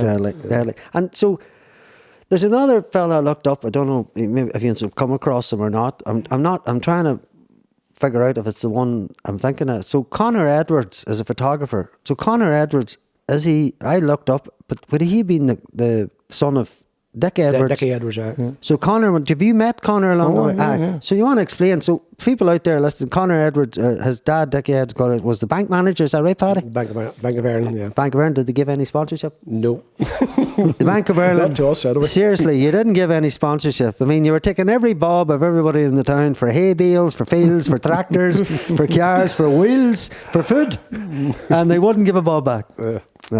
Right, Bank of Ireland, we forgive you. I know a man's looking sponsorship. So he went on to great things. I think looking him up, he went on to the world, and so how did I think I looked it up, and he came about from following you guys. Well, it was actually maybe my fault for I took him to his first rally. Good man, Paddy. That's amazing. Tell us that then. Go ahead. Plus the lad was interested in rallying, and at that time I was only spectating as well, and I took him along with me to spectate a few rallies, and maybe it was actually maybe doing a wee bit of competing as well at that time. Not too sure, but I mind taking him to a few rallies. So it was maybe my fault that Connor really got involved in photography, and quite a lot of his photographs now appearing in rally magazines in the UK and Ireland. Wow. And I've seen and his photographs been featured in quite a few magazines. So, brilliant. Yeah. So Screen Man came good. Yeah. From an hour Screen Man helping him. I got inspired last week too, Paddy. I'm just going to become a rally. I don't know about sitting in the car. I'll still talk shit around the guys, you know what I mean? And no, I just wanted to bring him up because I was just looking up Reach Out, and then I found it and I thought, that's amazing. Like someone from here is now at the top of the game, and you're able to say that you were the man that kicked him in. So Connor, we know a man looking what, Camillus? What is he looking? We'll take it all. Take it all. So say there, right, you know, like I know for me last week, I'm always bringing up the prepping and all that there. I wasn't prepping for a race, it was only a track, so a one-off track, Camillus took me on. So for the likes of yourselves, you know, so before a race, I know it's a stupid question this, but what kind of food do you eat, or do you eat anything? How do you prep for a race? Do you have a wee spin the night before, or do you just read a book, or what way do you go about it, Camillus? You know, like what way does it work? Just try and get all the work right up, but you can get there. Really, that's the end of it, and grab something on the way, or no planning like that now. And would it be light snacks, like? Well, likely the morning of the rally would be the visual thing is breakfast at all. You just would not be eating. You wouldn't want a big feed anyway. And you just nibble during the day. It would be very light. And say the likes of going back to the old days to now, and I suppose stupid question, and all them races and all, like. In the old days, would you have a wee beer the night before? Now, would you be tested for beer now? Would you get like a breath test? You know, before you would maybe go on a rally, or does that make sense? You know, nowadays, for sure, like people years ago taking you to All Ireland, you just didn't know how. Jesus, they could have driven home, Paddy. You know where I'm coming from. Do you know what I mean? Them days, years ago, just getting in cars and people took a couple of beer and then had a night before going to the All Ireland, whatever it is. Yeah. So would you got together and had a meal or like a beer with any other racers or at the the night before, or would it just be? Not really. Okay, way back at the start, there would have been that camaraderie, and it wasn't as serious and whatever. But as it progressed and you got more serious, and you're in dear cars. Yes, of course. After the event, there would have been, but there would have been quite a good night's fun. But even that has disappeared as well. Oh, it's gone now. It's gone completely. It's gone now. It used to be like after the Donegal, you'd a party to the Monday morning, like. But the last couple of Donegal rallies we were at, like after prize giving was over at 11 o'clock, that was it. Just dispersed it. Just that whole social end just disappeared. Why do you think that was? Well, plus COVID played a big part in that. Really leaving. Like, see, any rallies there now, like, it's just the prize givers nearly the doorstep. Like, used to be always the rallies over and for a feed anyway, at least a feed and a bit of prize giving. It's fierce now the way it's just, there's nothing now. Like, just there's nearly no prize giving of any sort. Yeah, even go back to 2003, myself and Nugent won a Tarmac Championship. Like, we won the Jim Clark Rally in Scotland. Like, we were presented the trophies at the finish ramp. That's back as far as 2003. That's where you get your trophy at. Yeah, and do you think it just did it just become that's just the way it evolved, or? Well, plus You're there, Paddy. Is that the well? The bottom one's us one in Galway, international 2003. The top one is 2005 or 2006. No, 2003 there. Clare. That's Clare. We won Clare, myself and Nugent in 2003. What car were you in then? That was in the Subaru WRC. Yeah. And myself and the Subaru was like a world rally car, is that right? Yeah. Yeah. And then myself and Charlie won Clare in 2006, and we also won the national championship by winning that rally. Yeah, that's really good. And see, for the two units, like you've rallied all over Ireland. I suppose what's been your favourite, track, place, style, for you, Paddy, and then for yourself? The most memorable, if that's the driver's favourite, I suppose, has to be Donegal. The stages in Donegal are class. Whether you talk about Nagala or Atlantic Drive or Malin or whatever, or even Glen. Yeah. Suppose the next favourite then, is Killarney. With you've the Mall Scap and you've Tom Healy Pass and all. But it's just like mountain ranges, so people know out there about it. Basically the roads that you're not going to be on every day, basically, apart from the people that live on them. Yeah. How do they move the sheep? How do the sheep be all right? Sometimes the cars does that. Just go over the top of them. There's a big fancy broken mouth yo going out there, and say old Peter the farmer's going, Jesus Christ, the fucking Subaru just took the head of me. Me prize sheep. It does happen, doesn't it? It could happen. It does happen, yeah. It does happen, but not all that often. But we've had the experience of a few sheep. And Camillus, what about you? What's your favourite type of? Where's your favourite? It's just hard to say what would really stick out. As far as I had some brilliant memorable days, even like a tour of Sperrins, Donegal always great. Killarney, another great rally, like Killarney, Donegal Harvest. I would probably count as one of the best. I would really technical stages, and like most years I've ever done it, I really thoroughly enjoyed it. Like Brilliant. Yeah. And I know that Paddy, you and Tommy and Killarney one time had a great battle with the man beside you here. Yeah. Would we like to describe that battle? Now, I don't want fight fists and all that there, right? Because there are people listening, you do get on, right? And what I mean by battle, I don't mean like, you say that word in the north, it just goes wrong, Paddy. Describe it there. You had a feisty race. Well, we were both competing in the same class. We were both in class 10, as far as I remember. And what kind of cars are we That talking? was both in Sunbeams. yeah, And you Sunbeam too? 1600 Sunbeams. And he actually caught us near the finish of Mall Scap. That was the first stage of the rally. Second stage, I think he went off. I don't slightly. know. I haven't a clue. I know. I remember going off. I don't remember catching. How did that Paddy boy find that out? I remember going off. Right.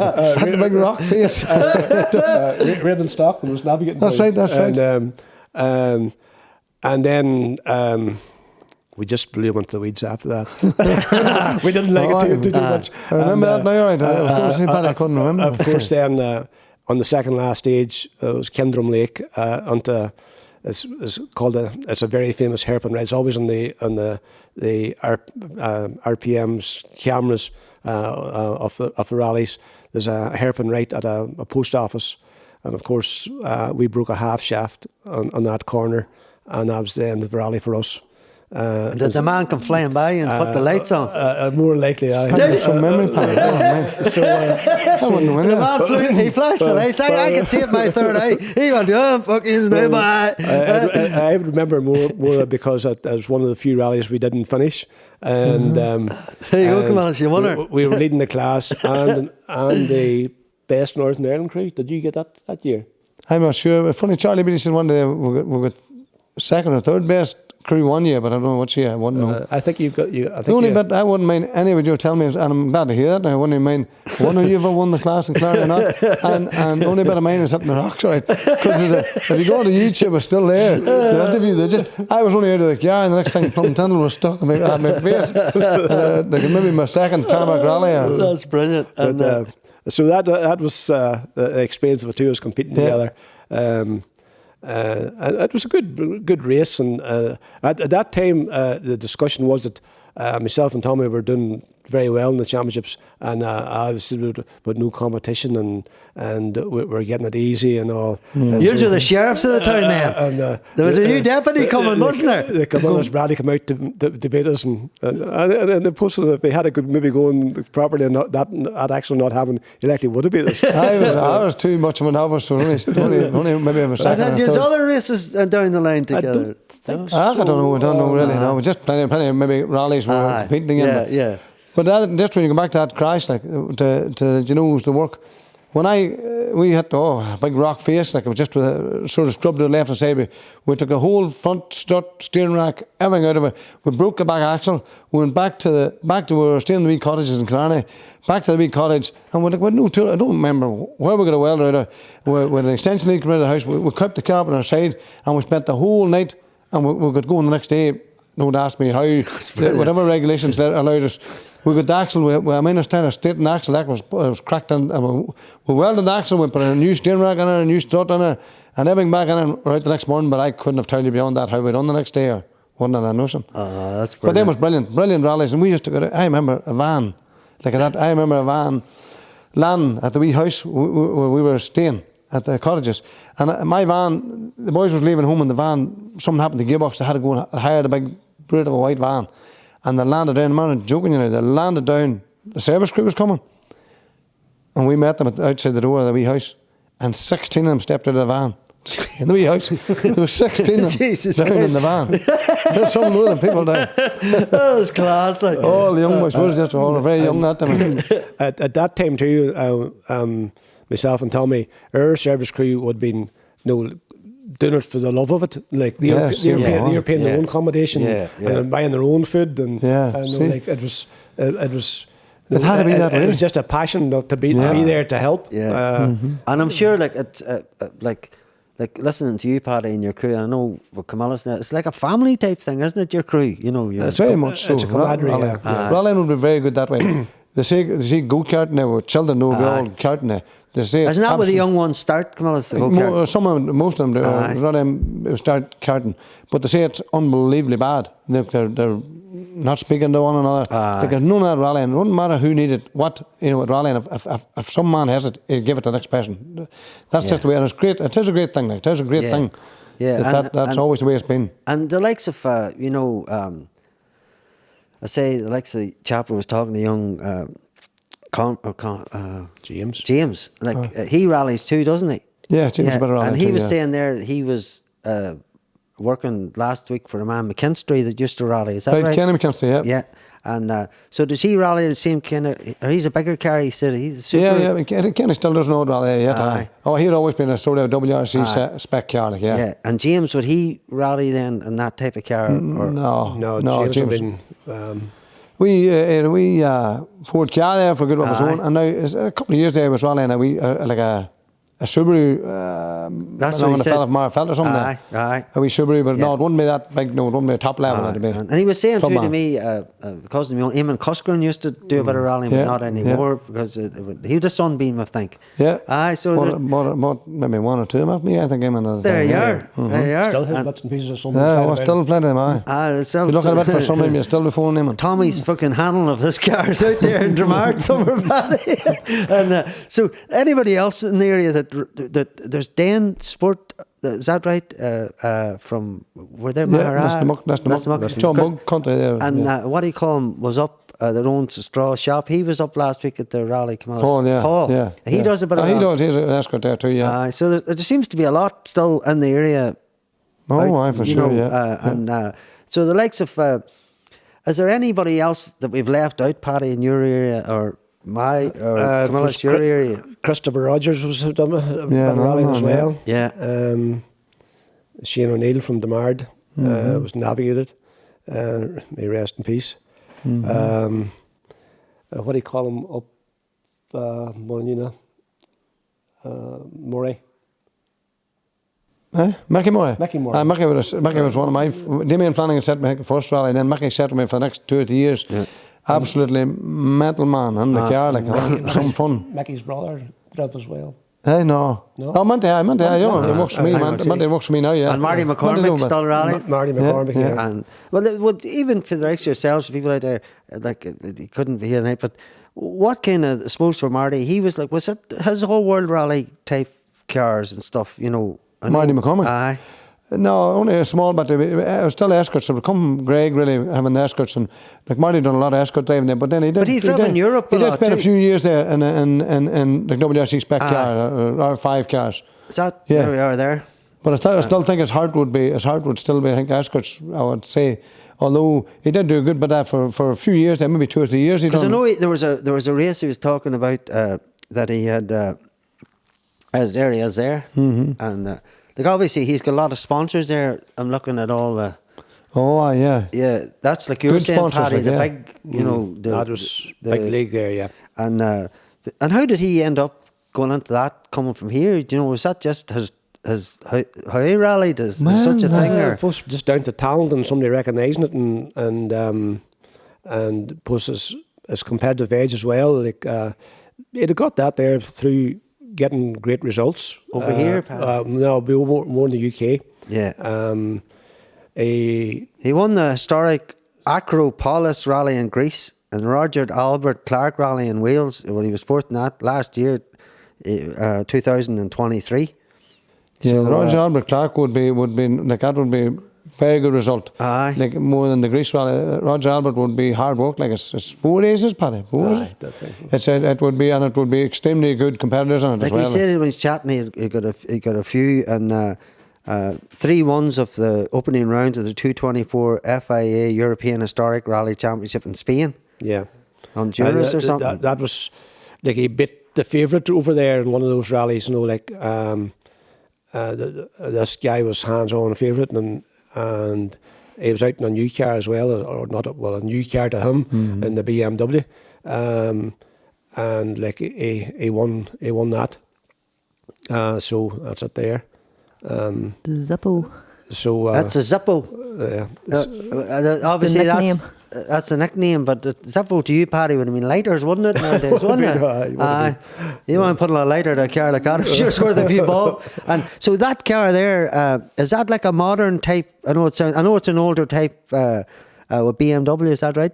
That's an older BMW, but yeah, it would have been that'd been the next generation moving up from the Mark IIs and the Opel Asconas up onto the Opel Mantas and next BMs step, really. with the next step up, those cars, which are all now basically recognised as historic cars.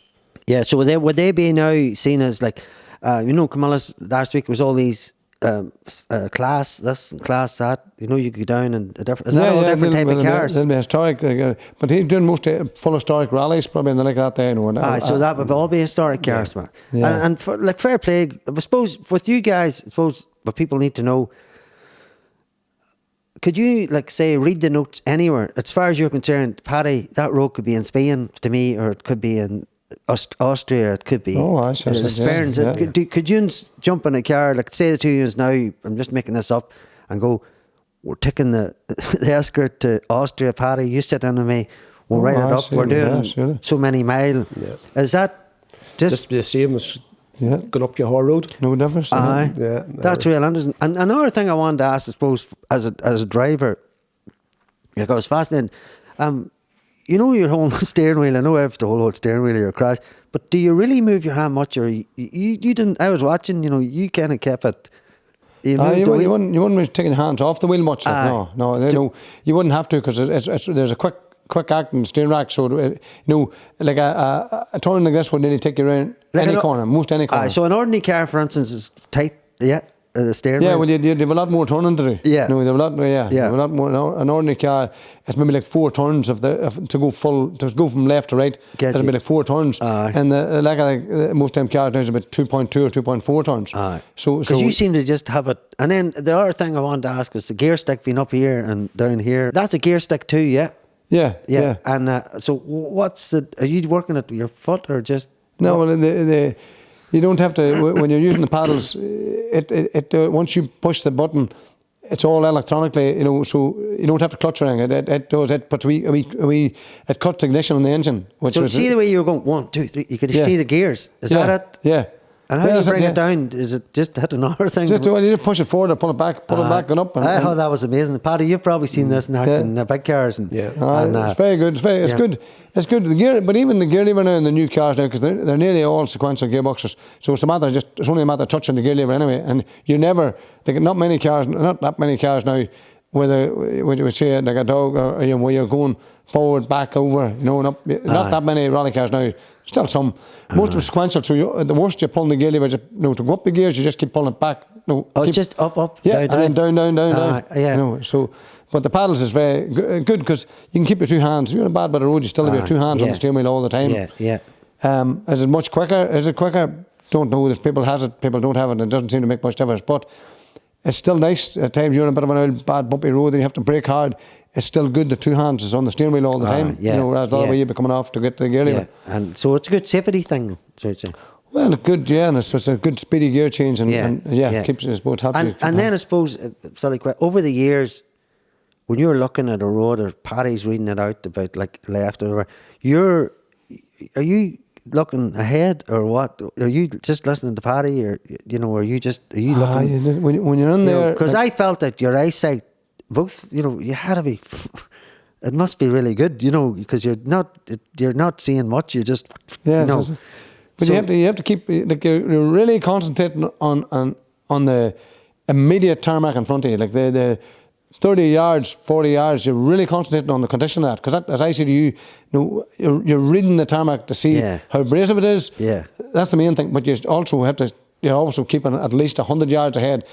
No, you have to keep an eye on that too. There's nothing, you're not a corner coming. But mainly a lot of, like, you would see a worm on the road type thing. You have to, that bit of road right in front of you, there's a lot of effort going into that.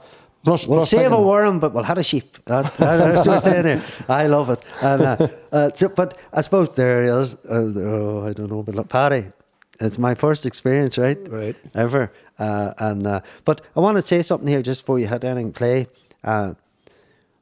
Like, we were really close to the bales. I know that's how you do it. But I wanted just to say that if you're looking at that car there, Paddy, you might notice something slightly different. I got this explained to me. I hope I explain it right. Come on. So, with air flow, right? Mm-hmm. So, right, I've got it right so far. So, Camillus has come up, or his team has come up with this. You see the wee strip there? Yep. So, it's to capture, Camillus, to capture the airflow. Well. Am I right saying that? So we intention maybe how much it keeps on there. Because you said your son had a faster lap on us, and that's a lie, because I get this printout for purposes. So, in what ways it work? What explain just that? Am I right there? Oh, Paddy, aerodynamics is not good now. But it is about aerodynamics, isn't it? Well, I've saw them on some of the metros used to have that on them maybe years ago. It's just, when we were doing that car, we were trying to think, we could change the boot spoiler on the back of it to try and. An escort is, I would describe it really as like a 6-inch block. There's no aerodynamics about it. And when we were doing it there, we're just trying to make some wee changes. Like, that car's wider than normal. I've made the back's like 2 inches wider, the back axle, and the front of us maybe 3 or 4 inches wider than normal. And then we bits really was just to try and maybe, if anything, keep a wee bit of air on the wheel arch there. To keep a small bit of down pressure on it. Same on the back, the spoiler on the rear of it there, same thing, turned up, but just to try and keep a wee bit of down pressure. The reason I brought it up, when we came in, Paddy, there's 3 wee stripes of grass just sitting in the corner. That's how close the man was to the bale. Like, second, that's a new side there only for that. People can see around me the footage. And there's a few sponsors there from the past, Paddy. Meteor, And that's the tyres you spoke about there, Paddy, isn't it? Yeah. And so I thought we'd just put this up. And Camillus, that's your car left nav. And that one over there, you mentioned life at 50. You're not even 50 yet, so what's the crack there? And it's behind you there. So Paddy, there's the first out there, which is great, as you said, captured a moment for you and your... Was that your... Crawford Henderson, yeah. Yeah, and that's you. Where is this at? Oh, that's a very famous spot. That's Hamilton's Folly jump. Talk about very famous jump for years and years. But well known jumping. It's very fast. That's about 100 mile an hour there. There's still that jump. It's a fast jump, like. Wow, and and that's another thing about when you're out there. When you come off, like the cars can handle it hitting the ground. Is that right? That's it. Yeah. But just to advise people out there that's maybe doing it, do you tilt your wheel? Do you hold it straight, or do you pray? Which one do you do? It depends. What praying would be good, maybe. There's no advice for people.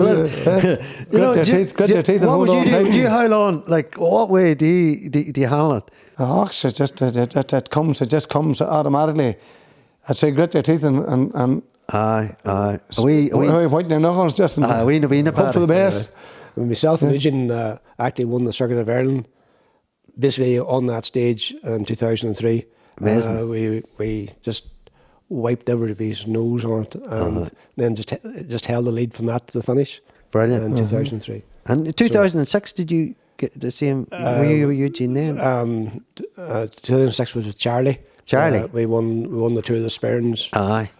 What happened there? Was there something that did you switch drivers? I read something somewhere. Was there somewhere where the two brothers switched, or am I wrong saying that? That was 2003. Myself and Charlie were supposed to do the Nationals circuit, and that was and Eugene was doing the Internationals with the two different rallies, basically in the rally. Yes. And Eugene was doing the International circuit, and he crashed in the International circuit, and myself and Charlie were supposed to do the National rally, so Eugene took over Charlie's seat in the National rally, and then we won the National circuit in 2003. Myself and Eugene. I knew there was a wee... I couldn't remember. I couldn't think of, did you just switch brothers, overnight?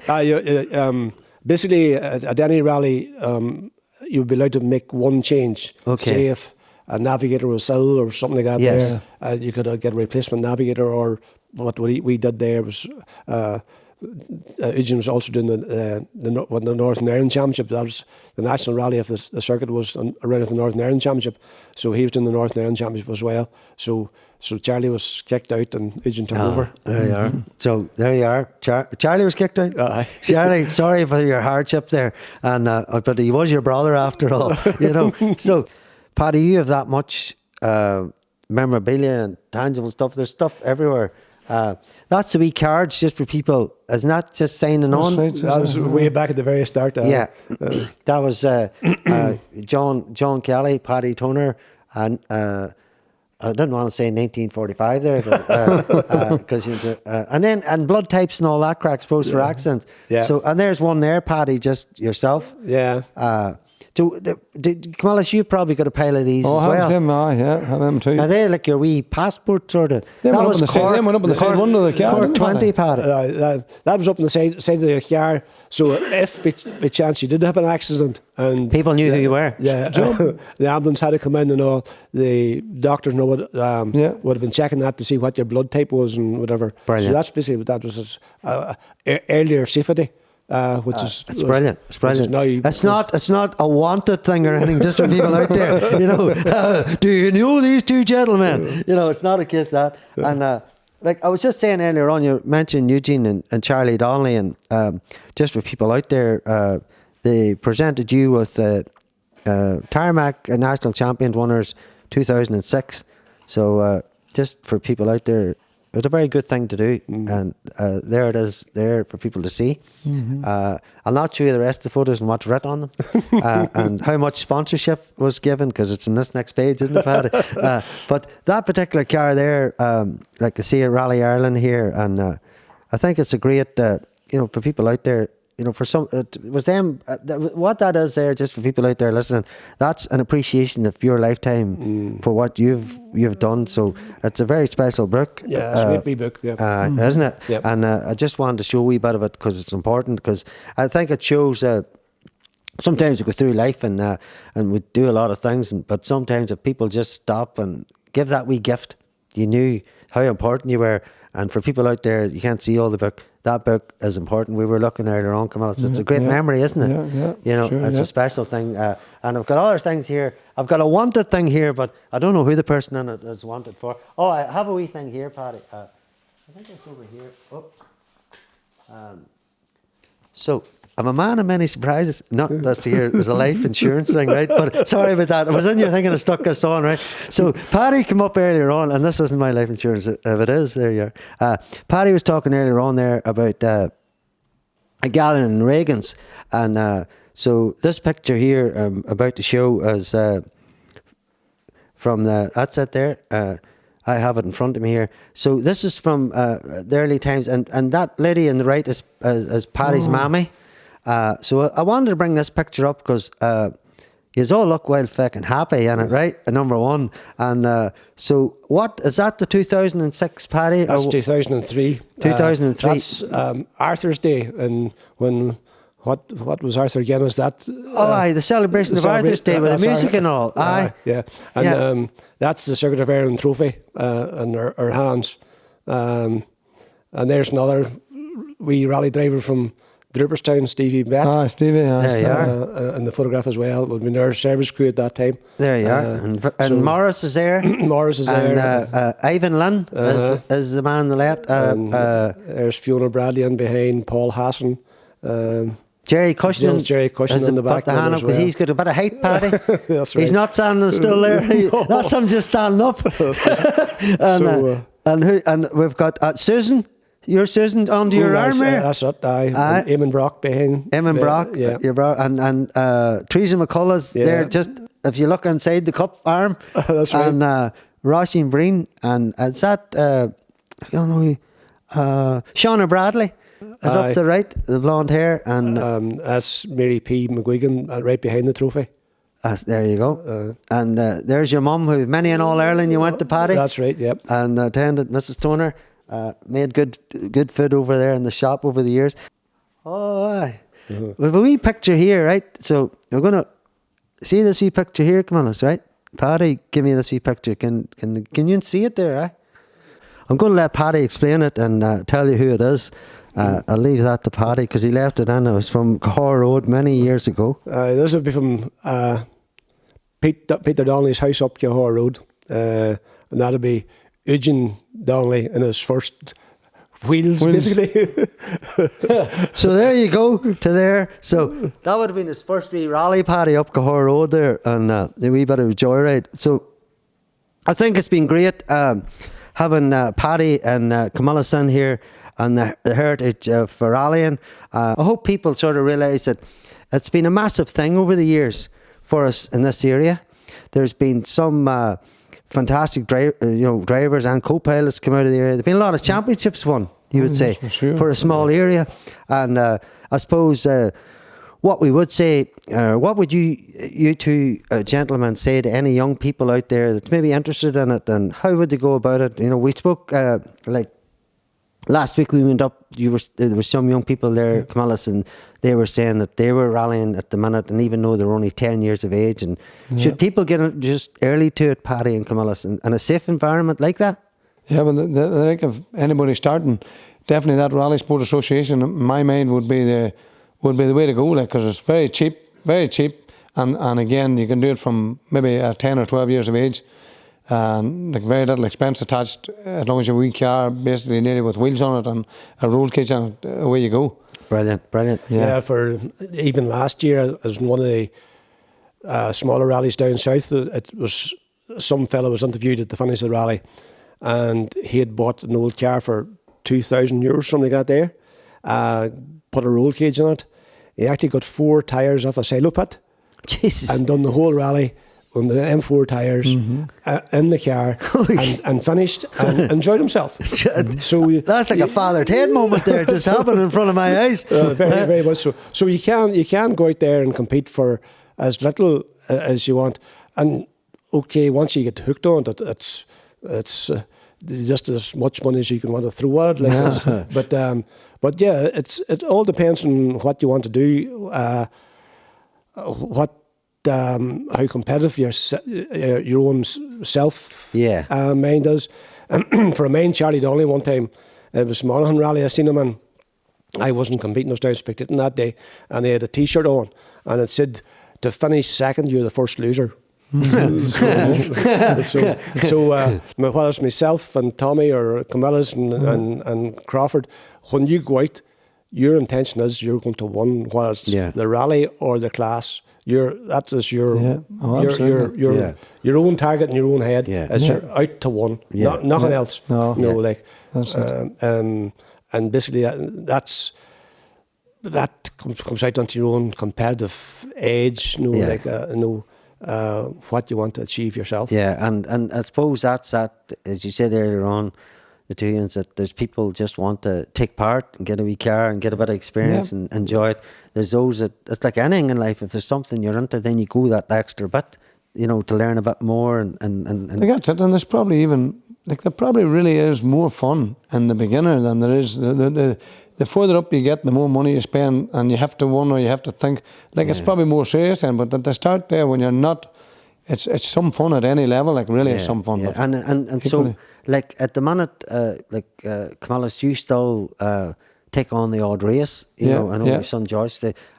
So are you were saying downstairs, this is the time of the year, you and Paddy were saying for Donegal, is that right? You're prepping for that? Donegal Harvest, next weekend. Next weekend, and so will there be many taking part in that, or? Oh, I think it's 170 they talked about. Full entry plus reserve. I would call it reserve list as well. There's people have an entry in, but they can't get going unless somebody gets for some reason the car's not going, or something has happened to the car, or while they're turned down a scrutiny for a fault or something, a safety fault in the car, and then the first person on that reserve list will get starting, or maybe the second person will get starting, maybe 10 of that reserve list will get starting, but another 25 of them will just have to go back home. Will they still, so if I was in the reserve list, will I still take my car up? You'd still be there hoping that you're going to get going, Because I noticed last week, I don't know if it's a common thing, and I thought, here's cars sitting at 60, 90, 150 grand, and there's people pushing them up to the starting line. Why is that happening? Will you explain that a few times? That happened to me. We went Donegal International one year on the reserve list. Fairly sure we were going to get going, and we went, we done 3 days of recce. We went to the start, we went over the ramp, and that was it. And two cars never made it to the first stage, but we were ready. That stage, we weren't going to go any further. We done that all and never got to that. I done 3 days recce. Oh no! That happens every year. Every year Donegal, because it's always way oversubscribed. Yeah. Every year. And will it be happening because you're queuing up? These cars are designed to go. Is it because it'll be happening? You end up in the reserve list because you're considered lit, putting on your entry. So basically, there'll be room for 150 cars. So the first 150 entries is definitely getting in. The next 30, 40 entries is then going to the reserve list. And just because maybe your entry was a day later than somebody else's. And it's nothing to do with the level you're at, or. Well, and I suppose in some cases there'll be a certain amount of cars will definitely get in. Maybe you can definitely get in if you're. But not too many, but there would be. That we small, but that's down to the club, the organising club. That'll be because they want a certain standard, don't they? Yes, there has to be, and they have to have people there. I would imagine that have done a few rallies and experience, But I don't know. I think that's. Have you anything else to say apart from Paddy? We must mass again. Or any other stories you want to get out there? We covered. We covered trophies. You say, oh, Paddy. I know you can't say them all. Well, we went over to Paddy's. Nathan, he's over there. Captured a lot of your trophies, Paddy. I have my glasses off now, so I have no sense saying what they are. But I've never seen as much crystal. Some crystal about so now. this is over at Paddy's business, and so Paddy let us in, and I should say to people out there that Paddy put a lot of effort in. There was a lot of dusting, a lot of shining, a lot of loving. Yeah. Wasn't it, Paddy? A lot of them 3 words: loving, dusting, and hey, come back here. You had Paddy on then, and you put him off. What? I like us. There you are. It's important there. Did you get the? Oh, you didn't. I thought we got the famous Sam Maguire cup in there. Wasn't glass as well. You told a wee story about that, didn't you, Paddy? There was so many made, wasn't there? Yeah. But that was just that's only some of the collection of more down at the house. That's all the bigger ones right enough. That's amazing. But there was a couple of special ones there. I started the Tour of the Sperrins. I was the first clerk of the course of the Tour of the Sperrins. Brilliant. Myself went to the forestry and laid it out and got the forestry running, and then myself and Charlie Donnelly actually Charlie was my first assistant clerk of the course, and then the two of us won the Tour of the Sperrins in 2006 and 2007. Brilliant. So it was nice to actually win the rally. You actually started organising yourself. What year was the first Tour of Sperrins? Stella, can you help us there? We weren't too sure. Is it 88 or was it 77? 87 or 88. 88, I think. And Kevin O'Kane from Oma was the first winner. So it was. I would say that's the first rally maybe I done. Right. That's about right. I would say maybe the first. That's probably why. Probably a big hype about that rally coming on. We started off in Glen Shane and then Banagher. Must just check that now. What they call the wee forest across the road, and then we done with goals as well. So and does the Tour of the Sperrins still happen? It still goes on, yeah. Is it as exciting now as it was in the early days? I didn't even go to spectate this year. There's tarmac now with gravel that time, but still good. Yeah, it's just another good rally in the area. It's part of the Northern Ireland Championship as well, basically from the very start. Always good club, good club, well run. Always like. That's Al good. Moulton was there a long time too, and we've done a good job. And Paddy, you mentioned to me about, like I was saying to Camillus about it last week. You mentioned to me about there was only so many rally licenses given. And then, would you want to explain that to people? How that it was a very interesting story about the motorbikes. I know there's the motorbikes had basically they tie down on the what they call closed roads approval from the government, and then the Circuit of Ireland had the closed road, and the Ulster Rally had the closed road. Yes. Then, as the motorbikes started disappearing, the motorbike championships and stuff. There was one in County Down and one in somewhere else. And Ardmoy was still there. Ardmoy still there in the northwest. And Cookstown 100 was still there. Cookstown, but there was 4 or 5. I think there was 7 road closing orders for the motorbikes and 2 for the rallying. So the motorbikes started not competing or not running anymore. So then that freed up those road closing orders. So there was licenses to be got. So the Magherafelt Motor Club was the first club in Northern Ireland to get that extra road closing order bikes. And then there's a rally in County Down now has a road closing order as well. And sometimes that passes around from Magherafelt might not get it next year and maybe go to a different club or something. Get you. But that's basically how you end up Magherafelt, the Tour of the Sperrins end up on tarmac rather than on forestry. Brilliant. That's a very interesting story. And I suppose for its time it changed everything for you, Camillus, getting on the road. So we'll finish this off with the biggest rally talked about 2 minutes ever. And maybe I felt it lasted a bit longer, but then what am I to know? So, Camillus, do you want to explain this, just where we're at and what was happening on this particular rally? So I should say before I go on, it ended up in the particular class. Camillus came first, his son Josh came second, and JJ came third. Came third, and JJ is a builder as well. JJ a mechanic in the garage. Yeah, and so. What was it? Was Ballykelly? Well, the Rally Sport Association event in Ballykelly Airfield, would you call it? Yeah. Ballykelly. Yeah. No, it's a super. I do not like race circuits as rule of thumb. Like I like the roads between the hedges. Yeah. But that would definitely, Ballykelly would definitely be the best in Ireland. I would think everybody would agree with that. It's the nearest thing you'll get to the closed road stage. It sort of feels partly like it. But, it's good, thorough, enjoyable place to be at for any day. It's very relaxed. Do your stage, pull on, service, eat, whatever you want, back out again. And you don't need no license, there's no big criteria. The car has to go through scrutiny, that's it. Yeah, and so I should say it was my first time, Paddy. It was pretty exciting. I was over the moon, and Nathan was in with Camillus's son, trying to beat our record time, but apparently Camillus said he had beat it. I think Camillus is making him feel good here. He didn't beat it at all, Paddy. Because I got the list. You talk about the list. I actually I went Ballykelly Rally, and then I got all the wee codes and all the times of all the different cars. So, just for people out there, this is me in the car. Thanks very much for everybody listening to the podcast, Voices from the Sperrins so far. And Paddy and Camillus, thank you very much for coming.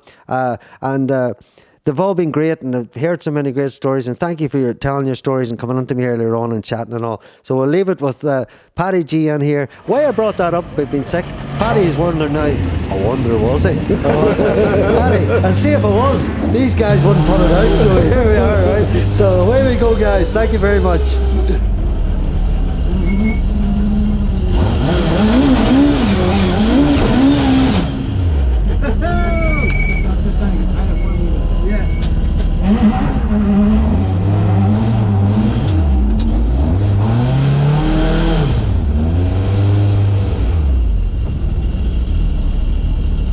Good luck, Camillus. We didn't take yet.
What kind of speed would you be doing, Camillus, and something like that? Hey, well, I'm saying about 100 mile an hour. Probably there's one state they started doing down there. I'd say maybe 100 mile an hour or something. Maybe. You were just up to 100 mile an hour back It there. was absolutely brilliant. And I'm sure you know what that feeling, Paddy. Yeah. Your first time.